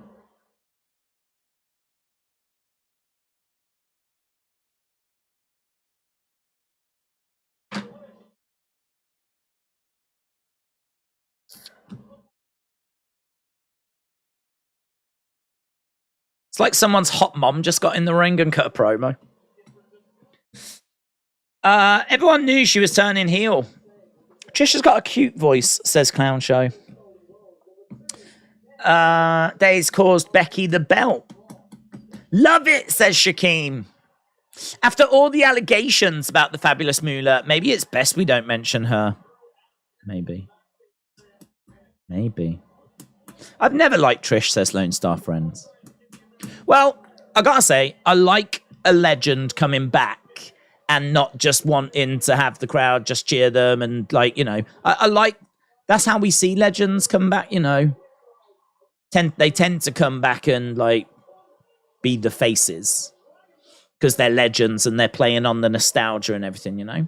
So to see a legend come back and turn heel and do something interesting, yeah, I'm down for it. I'm down for seeing it. It'll be a big match, won't it? Look, Trish, Becky. I just hope the match lives up to expectation. I don't know how high expectation's going to be. But, you know, Trish, she's been out the ring a long time, and I don't know. I hope that they can put on a match that's going to be like, wow, do you remember when Trish came back, had that banger? I hope they can do that.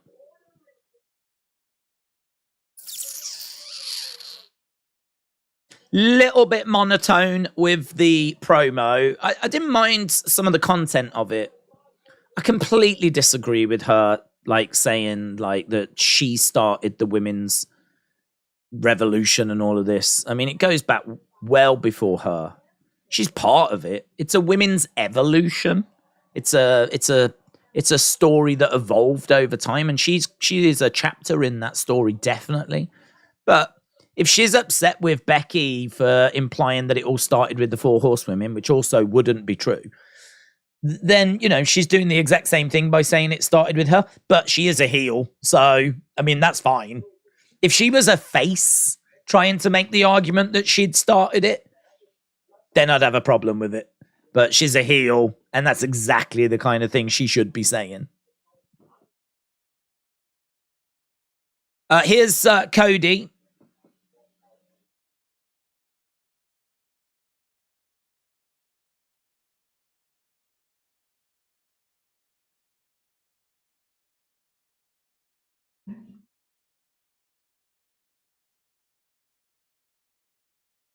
We've backed the beast in a corner.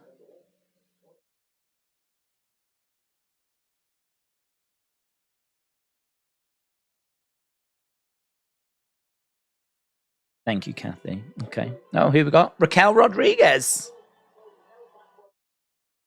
She's for a second there, I was like, hang on, isn't she SmackDown? But she is one half of the women's tag team champs.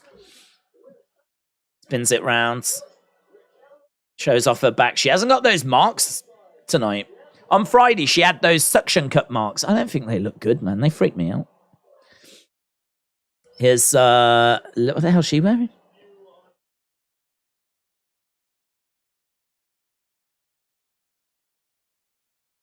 Liv and Raquel.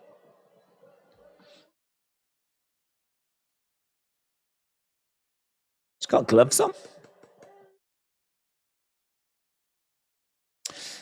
Honestly, I don't think it's going to work up towards Becky and Trish, but I would love to see that. I think it's going to work towards Becky and Trish. Yeah, I think so as well, but...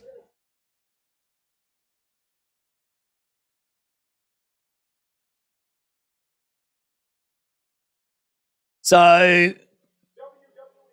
What?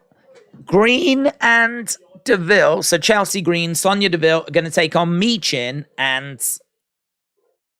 someone else. I didn't catch you.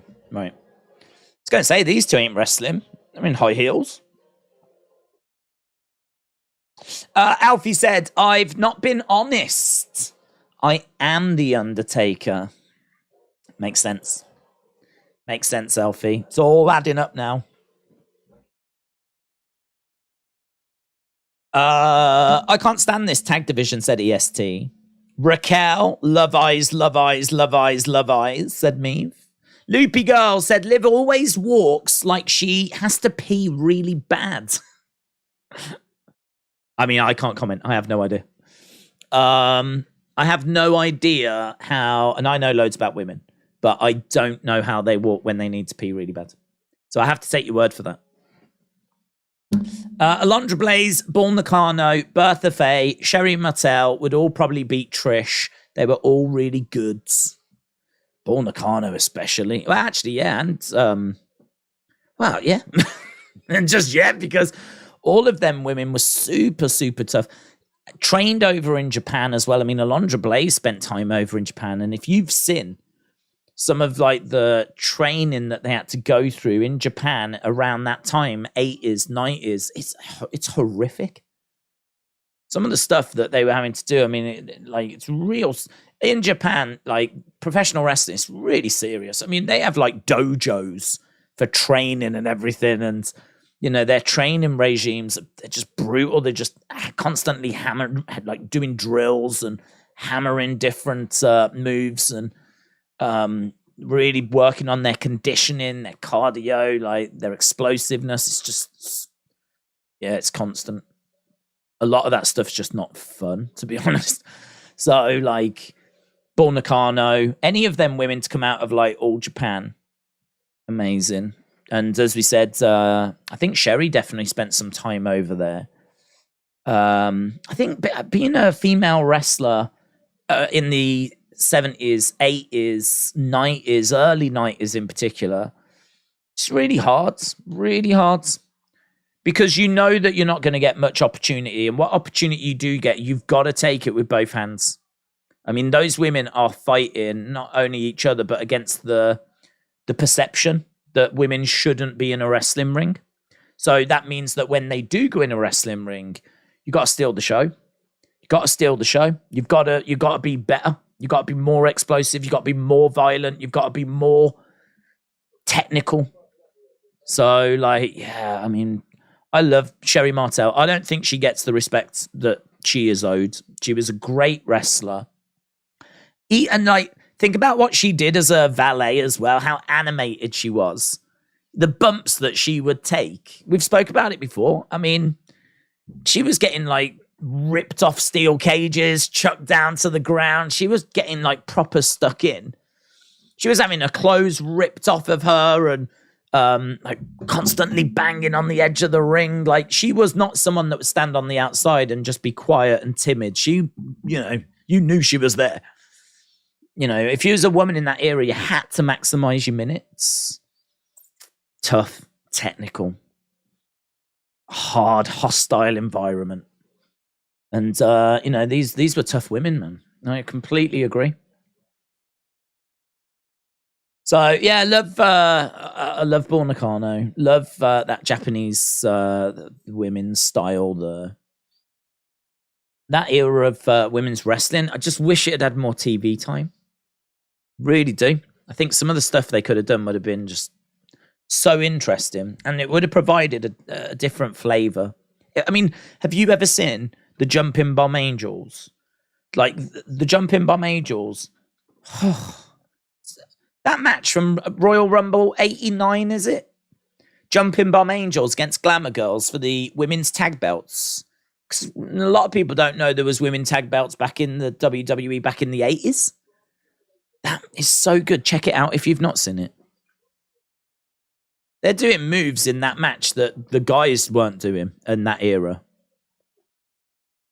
Right, it's Candice. Michin versus Sonya and Chelsea. Boom. Liv and Raquel can't wrestle in the kinky black electrical tape they're wearing. Well, maybe they can't, but I certainly could. It's about willpower. You put me in that outfit, I'll give you a 5-star classic. News from the arena. Roman Reigns advertised for the 28th of April SmackDown, said Satya Brata.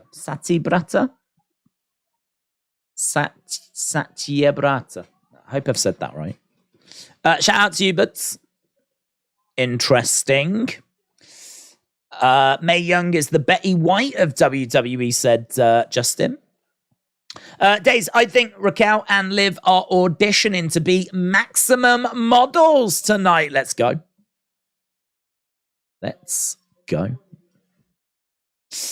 Okay, so it is... Chat, we've only got half an hour to go. We've still got our big main event. Chelsea and Sonya coming down to take on Michin and Candice. Being watched, of course, by the current tag champs. I believe the title match is Friday. Chelsea Green in the ring gets headbutted by Mia Yim. Really like Chelsea. I think Chelsea has been... be a bold statement, wouldn't it? I'm gonna say the best Triple H signing. That's tricky. That is. Bray obviously would be up there, but I think we can agree that it's not quite hit since he came back. White Rabbit was amazing. White Rabbit is easily the best thing. But I don't know quite how people have felt about... I mean, Pitch Black match did not get love. And, I mean, obviously now it seemingly is ill. Oh, that's tricky, that is. That's tricky. I really like Chelsea. I think she's been a great signing. She hasn't done anything that big or special, but what she's done has been good. She's been good. I don't think we've seen much from Carrion. I don't think we've seen much from Dexter Loomis. I don't think Braun Strowman coming back was that special. I don't think Emma's been that great. I don't think Hit Row have been that great. Who else did he bring back? I remember who else he brought back. Nikki Cross watching on. Tricky. Pit Black match was all right. They did it wrong, said Kieran. Emma. I can't say Emma's been better than Chelsea. I really like the character that she plays, this Karen character, and her going off at Adam Pearce. She sells well. She takes bumps well. She's obviously very experienced. She's someone that I genuinely want to see lose. But in a good way, and she's a good heel way, you know. Drop kick, down goes Chelsea. Bronson Reed. Yeah, Bronson Reed's a good shout, actually. We haven't seen much from Bronson Reed's. But what we're seeing now is good. Bronson Reed's a good shout. Code Blue by Mia Yim. Chelsea makes the save. Chelsea goes to the outside. Johnny, he brought Johnny, didn't he? Brought Johnny back. Johnny's obviously got potential, but again, I don't think we've seen much from Johnny. He's had a bit of injuries, hasn't he? There's definitely, I look at Johnny, certainly I look at Bray, and I see, huge potential. Huge potential. But I think where I am right now, with what I've seen so far, she's definitely up there.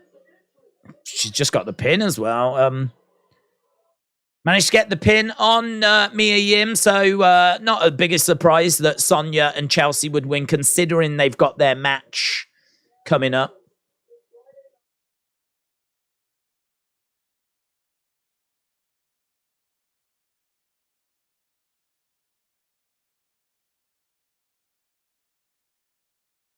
So Chelsea and Sonya. Oh, Chelsea hurls water. Chucks water. I wasn't expecting that. I didn't even know she had it. It's just chucks water in the face of Liv.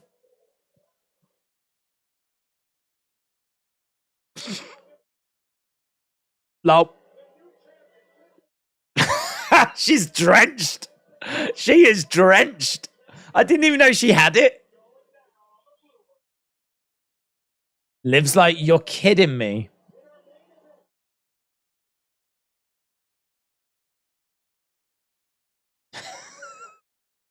God, that's so good. Mia Yim, Sarah Logan, Tegan Knox. Yeah, I'd put Chelsea above all of those. I don't think Tegan's done much. Valhalla, I like Valhalla. It's a good look, but I thought it was really disappointing that 1 week where she was getting chucked around. I really think Valhalla should be above that. You should know, how Rhea's you don't mess with Rhea. I kind of feel like it should be that way with Valhalla. You could really get somewhere with Valhalla because we know that Sarah Logan can wrestle. We know that she can go. So, I don't know. I don't know why we're not. I don't know what we're doing with Valhalla. I feel a bit confused about it. I really like the character, but I don't know. Are we going to use her as a wrestler? I hope so. Tegan should be drafted to NXT. She would have bangers with Roxanne and Cora. Shotzi, Io Sky. Yeah, they got called up, didn't they, by Triple H? Did Shotzi come up? I think Shotzi was before, wasn't she? I don't think Shotzi was a Triple H one. Io was brought up. Dakota got brought back. I mean, I've been underwhelmed with Damage Control, to be honest. It's a really interesting conversation. I think that Io's got tons of potential. I think Dakota's got tons of potential. I think Carrion's got tons of potential. But I think it's a real interesting conversation to say from the moment these people came into the main roster to where we are now, who has been the most impressive of the Triple H? See, the thing with Bray, I'm going to go back to Bray because Bray would be, for me, I think, the obvious answer. I just think that the expectation for Bray was so high because you're thinking Funhouse, you're thinking Fiend. And I don't think the stuff we've had with Howdy and everything has been that level. It's just been a bit below it. So it's like, for me, people are still waiting for Bray to get going. We're still waiting for him to, we've been building, telling a story. It's going to get there. We're going to get there. It's always, we're going to get there. But I don't think we've got there. And then he got ill, right? So like, he's got absolutely the potential to be the signing, but I don't think it's there yet. EO's an interesting one because they've done a lot with Damage Control. I suppose it just depends how you feel about Damage Control. Cross, I would say, hasn't lived up to expectation, but some of that's creative. Bronson's interesting, but I think we've only just started doing something with Bronson. Dexter, outside of that feud with The Miz, we just haven't really done anything. Emma, haven't really done anything. Yeah, it's interesting. It's interesting. I mean, he could have brought them back, in all fairness, with the kind of plans that he wants to do being saved for the draft. This is what I've heard. I've read that there's a lot of excitement about the draft because a lot of the creative plans are waiting for the draft. A lot of what they want to do, we have to get the draft done first. So, it might not be fair to judge, to be honest. Might not be fair to judge because we might not have actually seen, much from them yet. Right, we're backstage with Boogs and Street Profits. Nikki was watching on, wasn't she? I don't know why, to be honest. Do you remember she wanted a friend? Is she still around, Candice? Are we still doing that story?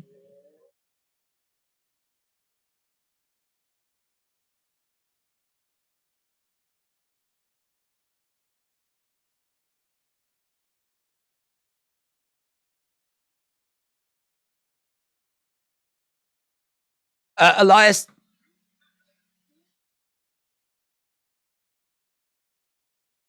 So they're talking about the draft.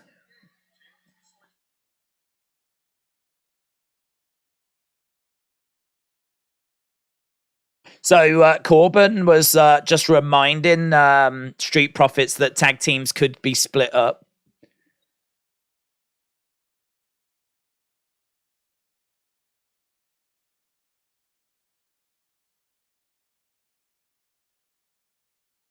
We got the Usos.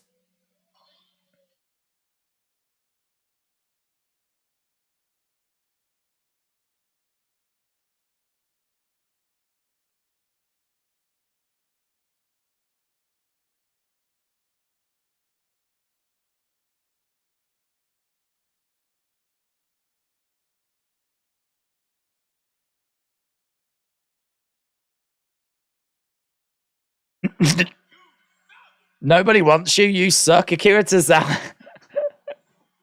Nobody wants you, you suck.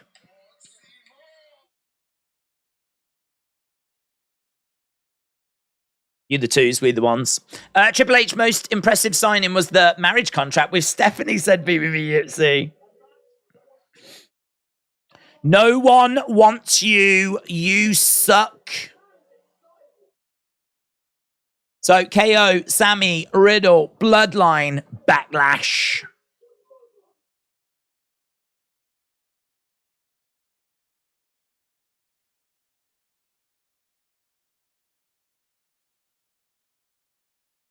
Boom. You the twos, we the ones. Moolah, shout out to you. Lol, you suck.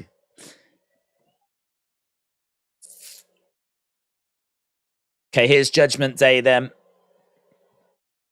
Solo, another Triple H call-up. Yes, he was. Yes. Solo. That could be a good shout. Solo's been very impressive. Yeah. Yeah. I'd go Solo, actually. Solo came in at Clash, didn't he? So, yeah, that's Triple H. I'll tell you what, the only thing I'm thinking is, like, do call-ups... Because Solo probably would have made his way to the main roster anyway. Same with EO. I think in regards to people that Triple H, like, specifically brought back, I'd be still leaning Chelsea.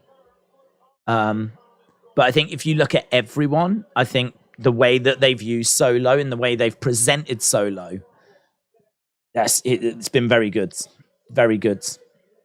A bit different, actually. When Solo was first around, they weren't presenting him the same way because he was actually talking. It's been like, as time has gone by, they've made him more silent and they've sort of tweaked how they present him. But yeah, I mean, they're really presenting him as a badass, aren't they? Someone to not mess with. I mean, like, just little things like Paul Heyman today saying we don't make loud noises or quick movements around Solo. Just, you know, little things like that all add to his aura. So, yeah, very good shout. Very good shout. Right, Judgment Day against KO, Sammy, and Riddle. No one wants you. You suck, equals. I thought they'd save that kind of talk for the 2 draft shows, says John. Justin said, I don't know what the point of the draft is because wrestlers just keep going back and forth on both shows. Bismo said, would have loved to have seen a match between Usos and Briscoes. Jalen said, Valhalla should be like how Bray Wyatt was in the Wyatt family, sitting in the rocking chair on the stage. Yeah. I really like Valhalla. I think there's great potential there. I just don't think we've done much with her. And what we have, that it was only 1 week and it's so petty, but it really bothered me. Like, I just wish that she hadn't, like, they hadn't. There was one bit where I think it was B-Fab grabbed her and chucked her into a barricades. It's like, no, that you don't do that with Valhalla. Like, in my mind, Valhalla is like borderline untouchable. Like, you can destroy the Viking Raiders, and in the background, Valhalla's just seething, and like you're just constantly like, my God, what's she gonna do? Oh man, you've annoyed Valhalla now. Like, seeing her actually get like someone put their hands on her and chuck her into a barricade, like, no, I wouldn't have done that at all. I think that was a real bad step. I think, honestly, I'd be awful in creative. Awful. So I just think there'd be so many things that people would want to do, and I'd be like, no, you can't do that. That's stupid. I'd be too argumentative. They'd be like, right, we're going to get Valhalla, chuck her in the back. No, you'll ruin the character. No, you can't do that. Listen, Vince wants to do that. Just doesn't matter. It's one off. No. I'm crying now. I'm crying. You're killing her. You're killing the character. I'd be a nightmare to work with. Pretty sure I'd cry every show. Right. AEW is soft. It's worse than WCW, said Gamer Ryan. Big Time Baxter said, I know Bloodline has been overexposed and spread too thin across both shows, but could you make an argument that giving people a reason to tune into Raw and give talking points? Yeah. That's why they're doing it. So they want people to tune in and, people love Bloodline. So, but you see, this is why I am a fan of the brand split, because it should be that it's 2 separate shows, 2 separate rosters. And if you've got something that works on one show, amazing. People will tune in every week to see it. Shouldn't necessarily mean that you then take it and shove it on the other show. Because what you're doing is you're taking time away from something on that other show getting over. And also you are then running the risk of overexposing. So, yeah, I definitely I mean, what I would say is it's probably not hurt too much. I think that people that watch every show probably would say, yeah, could do with a, bit less bloodline, maybe being on both shows. Maybe just being, you can't have too much of a good thing. And it has been a good thing. There's definitely been times they've been on Raw where it's been really good, though, where they've kind of come in and invaded Raw, took over, tried to send a message. I've loved all that. But, yeah, I think, to be honest, it's probably a reflection of them not having something really captivating on Raw, something that's really bringing people to Raw, They just haven't had that for a long time. So, yeah, I would say that that's a reflection. Hopefully, if they had something on Raw, then you wouldn't need to use the bloodline. Let's see what happens with the draft. 17 minutes left to go. Bro. Judgment Day against KO, Sammy, and Matt. Sure, we're going to see outside interference. Dun.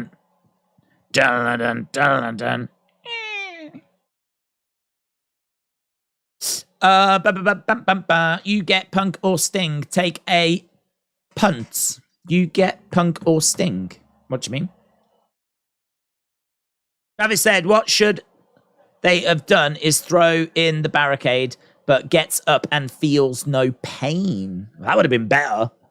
I think I still wouldn't have had her putting her hands on her. I think for someone like B-Fab, who's so low down the pecking order, I think I would have been a bit tempted to have actually had her scared of Valhalla. Like, kind of stepping up to her. Valhalla just gives her a look, and B-Fab just pauses momentarily and just, goes to grab, I think there was someone else around. I've got a feeling that Zelina Vega was there. In my mind, it was during a brawl between Hit Row, Viking Raiders, and Legado del Fantasma. So I think B-Fab probably could have gone to Valhalla. Valhalla just give her a look, and B-Fab be like, I'm all right, actually. Go back to Zelina. But what you just said would have been undoubtedly better than what we got. Undoubtedly better. But there's no telling some people. Could have had this conversation with WWE Creative, and they probably would have just ignored it and done that anyway. Alfie said, Days, you need to see the photo that I just DM'd you. Oh, not again, Alfie. Not after last time, buds. I mean, you've already had your account deleted twice. Alfie, come on. What have you sent over? Oh, that's disgusting. That's not natural, mate. That's not natural. You need to get a cream for that, mate. You need to get a cream. You need to see someone. There we go. Look, Alfie. Rock. You properly did as well. Do you know what? That actually looks less Undertaker and more Gunther. You're rocking the Gunther vibes. You're also Samoan spiking yourself. You've solo Sikoa'd yourself there, bud. It's a listen. It's a strong look. It's a strong look.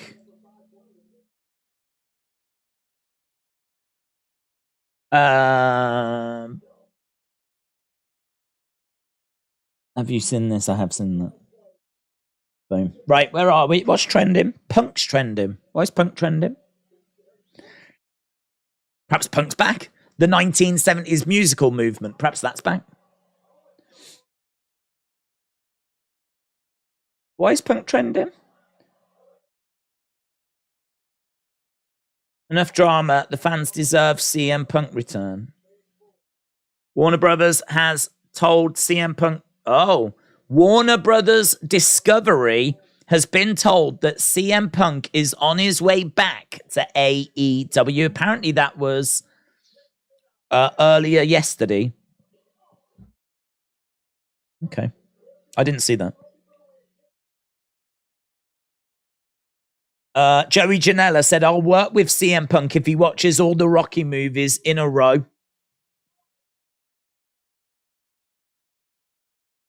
Okay. So it looks like CM Punk's trending at the moment. Punk's going to return to AEW, said Justin. John said, maybe a lot of people think Punk will show up in Chicago. Some are hoping Riddle's trunks will split and the moon will shine, said John. Are they? Rhea Ripley on the outsides, laying out Kevin Owens. Gotta keep an eye on her. Gotta keep an eye on her. Look how happy she is. Is it sponsored by Mindy's Bakery? Tell you what, the amount of extra business that he has generated for them. Rhea Ripley laying out Kevin Owens, knee strike coming in. 12 minutes left to go. Are we going to see Becky Trish? I would guess so. Why is everyone going to Traitor AEW? I'm not trying to bash. I'm just not a fan and I can't get into it. Well, it's not for everyone. It's tries to offer a slightly different product. They have said they're trying to be a bit more pro wrestling. It's obviously debatable as to whether they've achieved that or not, but I think their in-ring product at times is very good. But their stories aren't as captivating as WWE. So, yeah, I would say there's some strengths. I think some of their matches are very, very good. But then I think some of their weaknesses, I think some of their stories are a bit flat. But they're going to have to go big, what, with that Wembley show. Riddle looking for a... looking to moonsault to the outside. He gets planted. Rhea's laughing her head off as Damian Priest shoves Riddle to the outside. Time for our final commercial break. Might not be our final one. Might squeeze another 2 in. That would mean the unprofessional EVPs are not happy with the network, said Travis. Exactly why I don't like Punk anymore. The man never watched the Rocky movies. Luke said, wrestling is subjective. It's not a hard concept to understand. The notable thing about Joey Janela in AEW are his matches against Moxley and Kenny when AEW first started, says Calio. Rhea Ripley lays out Kevin Owens, buried. My family saw Lucha Bros against Young Bucks. They said AEW looked super fake, says Horror King Mayhem. 4-year company versus a 50 or 60-year company is not a fair comparison, says James. Zoom Station says Rhea heckling is too funny. Jack said, I didn't. Last match, but more over is good. Wendy said it's pretty sad that Judgment have a woman do their job for them because clearly these men can't get it done by themselves. Let him in, said Rhea is wonderful. Justin said, when is the pyro? Where has the pyro equivalent to WWE? Oh, when it has the pyro equivalent, I will be in. That is such a wonderful way of measuring both shows. Literally counting and comparing nothing but the amount of pyro. I love that. I love that. I give that pyro a 7 out of 10 there for that segment of Raw. AEW Dynamite, that's a 4. That is a 4. That is very underwhelming. Not good. Not good. I don't want to see the promos. I don't want to see the matches. I don't want to know about the rosters. I don't want any announcements. I don't want any surprises. I don't want any hot crowds. I don't want anything. I just want fireworks. I just want on bonfire night, rock up with like all the fireworks at New Year's Eve, looking at the fire. This is the greatest wrestling show I have ever seen. This is awesome. This is awesome. This is awesome. Fight forever. I love it, man. That is a brilliant way. That is the perfect way. I'm doing that now. That's it. That's how I'm measuring every show.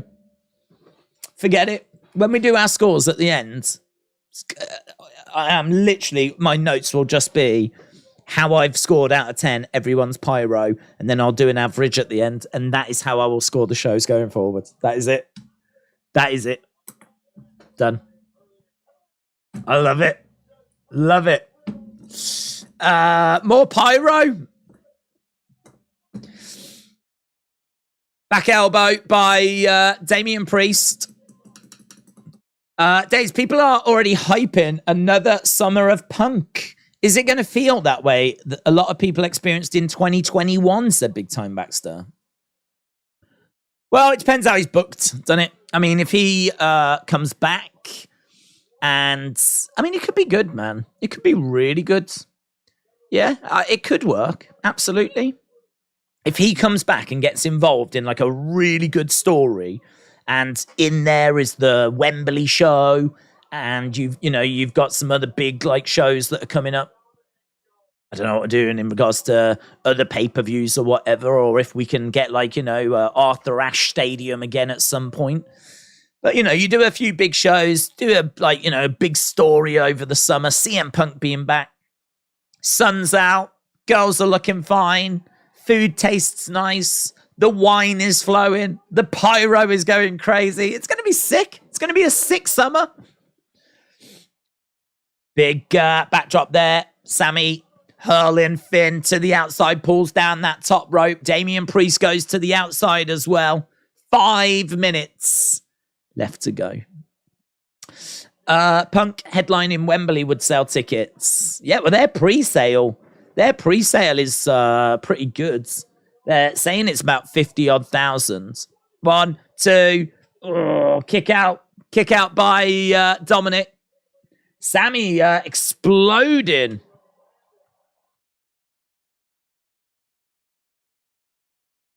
In the ring comes Finn.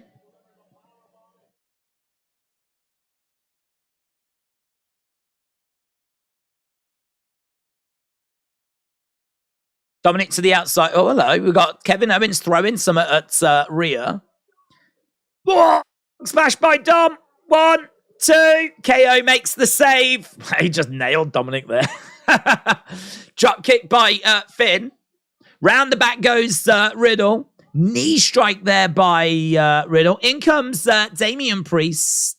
Oh, plants Riddle. Riddle rolls out the ring. Sammy coming over. How long have we got? What are we looking at here? We've got, 4 minutes left to go?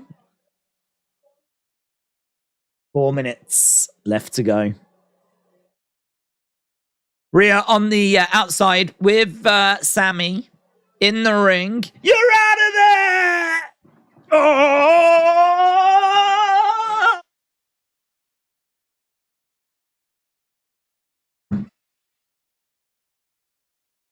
Out of there! Woo! Blue Thunder Bomb. 1, 2. Ah! Dominic kicks out of the Blue Thunder.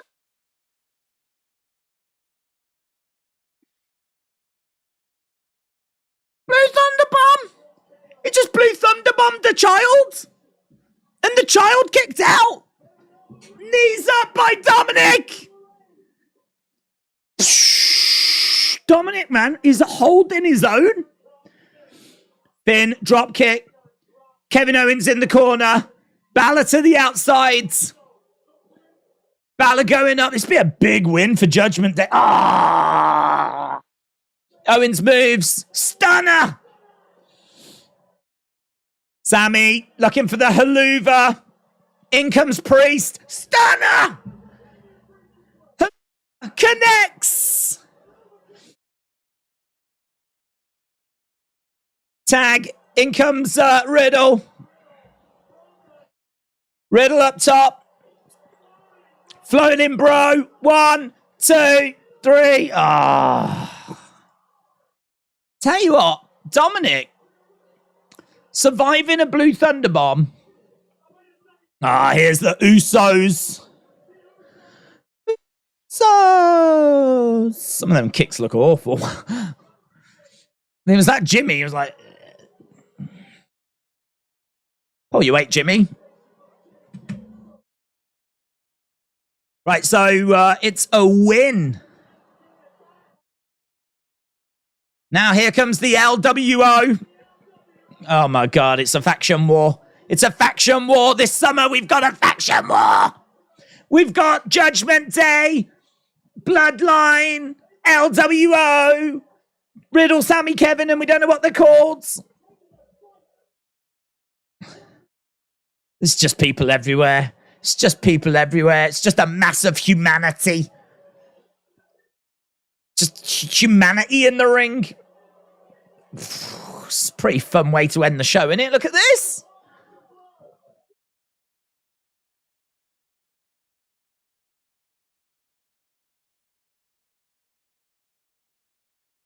Madness. Chaos.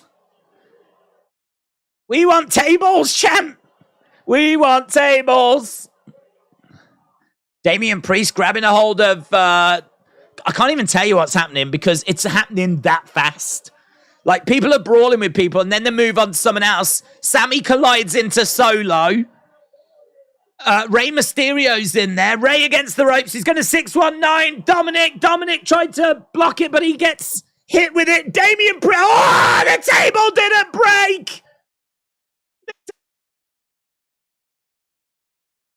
Damian Priest is slammed on the table. The table doesn't break. Oh, it's carnage. It is flipping carnage. Woo! Warfare, warfare, warfare, warfare. WWE Warfare. Only one faction can stand tall.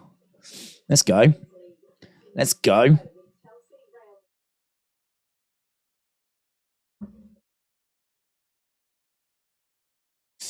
Loved it.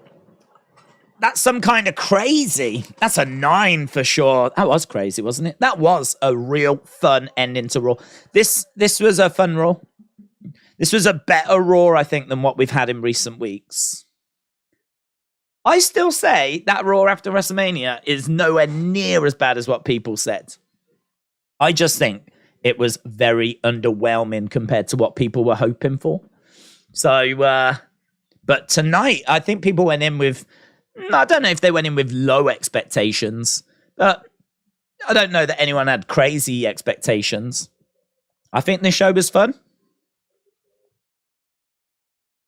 But it doesn't matter what I think. It doesn't matter what you think.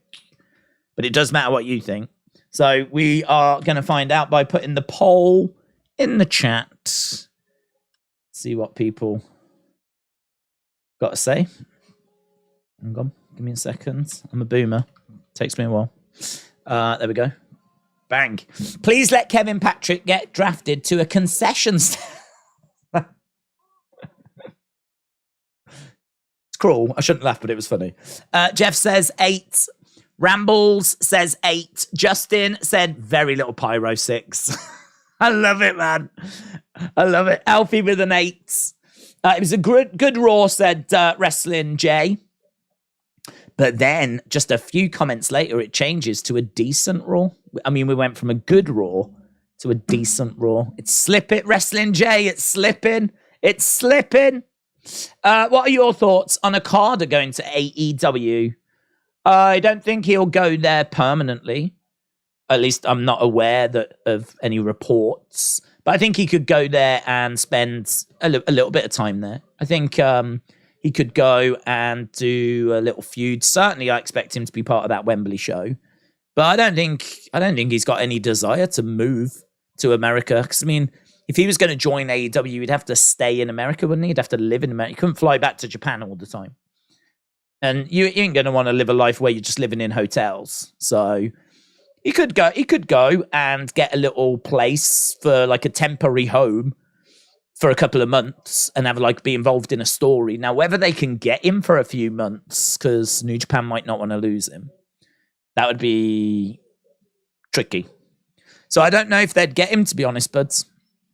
But I do expect him to be a part of that card at Wembley. I think that show is so big. If you're not under a WWE contract, I think there's a good chance that you're going to be on that show. If you think, I mean, he's called this All In. So, I mean, if we look back at the All In card, give me 1 second. All In. This was obviously before AEW. So, people were helping out a little bit here. But I mean, on this, you had Kota Ibushi, Matt Jackson, Nick Jackson taking on Bandido, Phoenix, and Rey Mysterio. That was the main event, six-person tag. Okada against Marty Scurll.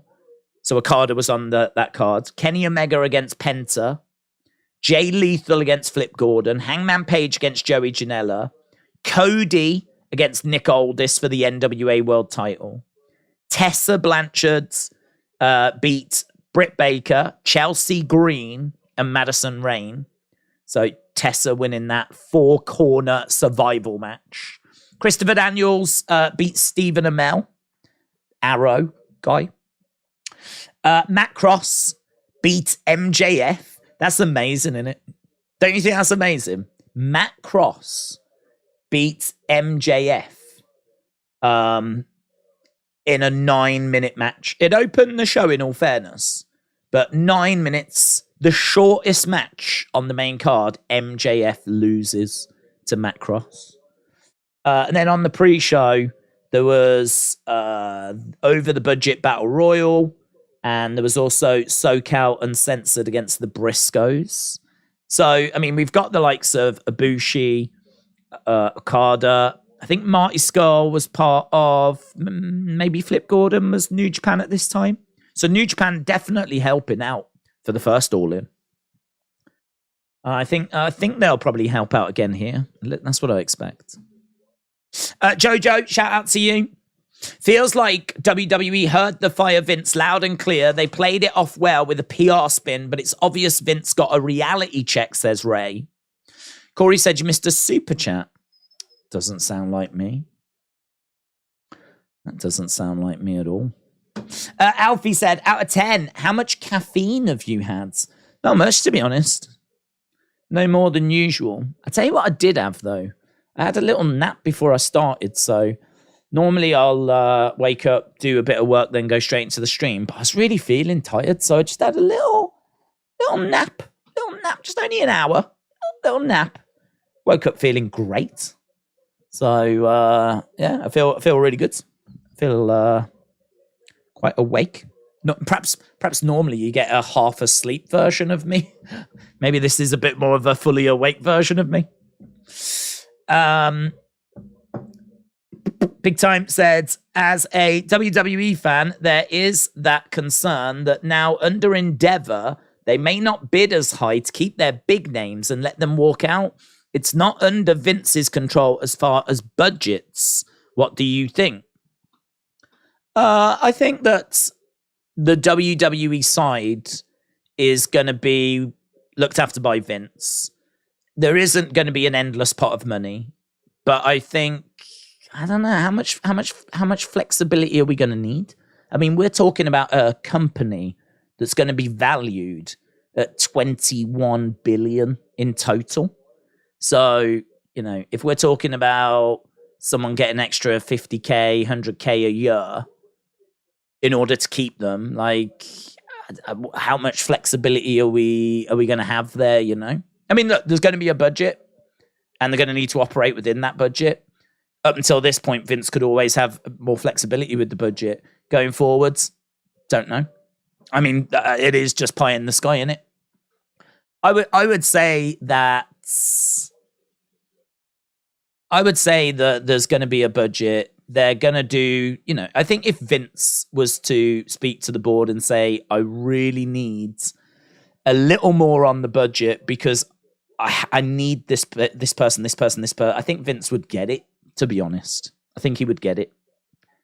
But I think, you know, it's just going to be a bit more of a labored process now. So, yeah, there definitely isn't going to be the flexibility that they had before. But I think if anyone's expecting a load of stars to just now get released or go because, you know, under this new company, it's, I don't know, going to be completely different. I don't see that. I think, you know, they'll know what WWE's wage bill is. They'll give them a budget that's similar. I mean, that's going to largely cover everyone that they've got anyway. I can't imagine they're going to get less of a budget.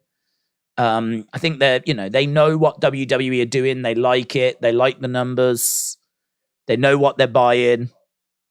I think it's going to. I think honestly, I'm not expecting much in the way of change when this new company comes in. I'm really not. I know there'll be a lot of eyes on that first Raw, first SmackDown to see like how's it branded, what's it look like. I'm really expecting it to be largely the same.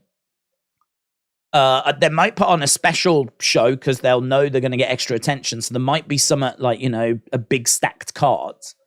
But I mean, like Kevin Dunn's still going to be the guy that's producing the show. If there was anything they wanted to change about the show, they would have done it. The guys have already said they're going to just leave Vince to it. So it's still Triple H. It's still Vince. It's still Kevin Dunn. It's still Nick Khan. So why would they change a load of stuff now? If there was stuff they wanted to change, they would have done it. I don't think we're going to see much change for us. I think what we're going to see is, you know, licensing is going to be interesting. That very interesting. You know, who's going to get the rights to make the figures going forwards? You know, if Mattel aren't going to give them the kind of money they want for that license, they could look to go elsewhere now. TV distribution, what happens with Peacock Network, pay-per-view pricing long term, that's where things get interesting. The actual product that we see week in, week out, I don't expect that to change. At least not in the short term. Obviously, long term, as people come and go and the company settles down. And I think certainly if ratings start sliding as well, that could be interesting. I think right now things are great. But what about when they're not great? And then all of a sudden, could we see Endeavor have a few ideas that they want to see WWE try? Don't know. That's when things will get interesting, I think. This stream ends in 10 minutes. It's going to end in about 5. I want to get to a few of these. Needs to be like a team. You get your high-paid, proven draws, then your carousel of rookies, an unproven talent looking to become a draw, says Troma. Deadpool Party said, we're getting a faction versus faction match at Backlash and faction versus faction match at All In or Double or Nothing. Big Time said, my concern is not necessarily layoffs because it is what it is, but it's more big names being offered a good contract when their deals are up. A lot of contracts are up in 2024 after the 2019 deals. Well, I mean, I'm not worried about that. I mean, I think if you are Seth, Becky, Roman, you're going to be looked after. WWE is not going to want to lose them people. There could be no one else. Forget AEW. There could be no one else. They are not going to want to lose those people. Now, with AEW around, they might not be willing to test their nerve as much. Because, to be honest, with AEW around, you can't really afford to test people's nerve. But if AEW weren't there, you could give them a good offer, see what they say, you know, play a bit hardball. But eventually, I have no doubt that they would come to an agreement. With AEW there, a little more risky. And so you got to be a bit cuter. And so you probably need to find that agreement a bit quicker, be a bit more flexible. I'm not worried. I'm not worried. I don't see them wanting to lose those people. And with AEW around, they're definitely not going to want to make them stronger. So I think those kind of names will be fine. What you might find is some of that talent that's maybe just below that level. I mean, don't forget, AEW were around when they released Braun and they released Bray and they released, like, was it 80, 90, 100 plus wrestlers last year? Let them go. And, WWE was willing to do that, to cut the wage bill. And if AEW picked them up, AEW picked them up. So what I would say is the very top stars, like the ones that are constantly used in main events and around the top ends, those they won't want to lose. But anyone that's kind of bobbing around the middle of the cards, anyone that's not kind of up near the top, then yeah, I mean, look, you could see people go. You really could. Wouldn't surprise me if they did tighten that wage budget just a little bit before this new company takes over. Does the official Triple H era kick off in the drafts? Well, I don't know how history will look at it, but certainly there's reports that a lot of what Triple H wants to change and do has been saved for the draft. And you can understand that he took over, like a few weeks before SummerSlam? Not much he could do there. Then, look, he's looking at the rosters going, look, I want to bring this person back. I want to do this. I want to do that. I think a lot of the stuff that he did wasn't seismic. I think there was just, I keep saying it was evolution. It wasn't revolution. I wouldn't expect massive change, but I do expect there to be some fun stories. Because, yeah, I mean, look, everything we're hearing is that they know where they want to go for the next few months. It's planned. They know what they're doing. And the draft is obviously going to be a big key part of that. So, and he said as well, don't forget in his announcement, when he said about the draft, is like, it's going to be like nothing you've ever seen. He went quite big with it. You're not going to believe it. Like, it's not going to be like anything you've seen. I believe him on that. So what I would say is the draft episodes are going to be monster. I'm expecting big call-ups. I'm expecting tag teams to be split. I'm expecting anything and anything you can imagine. I'm expecting them to do. And then, yeah, I mean, is the feel of the show going to be different? Maybe. Maybe we get new theme music. Maybe we get a new logo. Maybe we get new commentary teams. Maybe we get new staging. I don't think they'll change the red and the blue, and they won't change the names. It'll still be Raw, still be SmackDown. Those brands are established. But everything can change, yeah. So history might remember, depending on how big it is, might remember this being the unofficial start of Triple H's reign. But again, until we actually see what it looks like, don't know. Right. You've got to say it in Triple H's voice. It's gonna change the game. I can't do Triple H's voice. It's gonna change the game.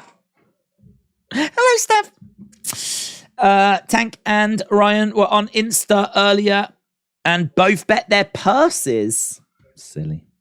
Didn't Triple H promise surprises at the Royal Rumble? Yeah, there wasn't any. Surprise! Right, we're done. We are done. Appreciate people. I'm going to go off and do a 1-minute video about this week's Raw. Wish me luck. And appreciate the support as always, guys. Have a great evening. Appreciate you joining us. I'll see you again next time. Hang on. Let me end the poll. I've ended the poll. Results are on screen. 58% of people loved it. 8 to 10. Boom. Thanks for watching.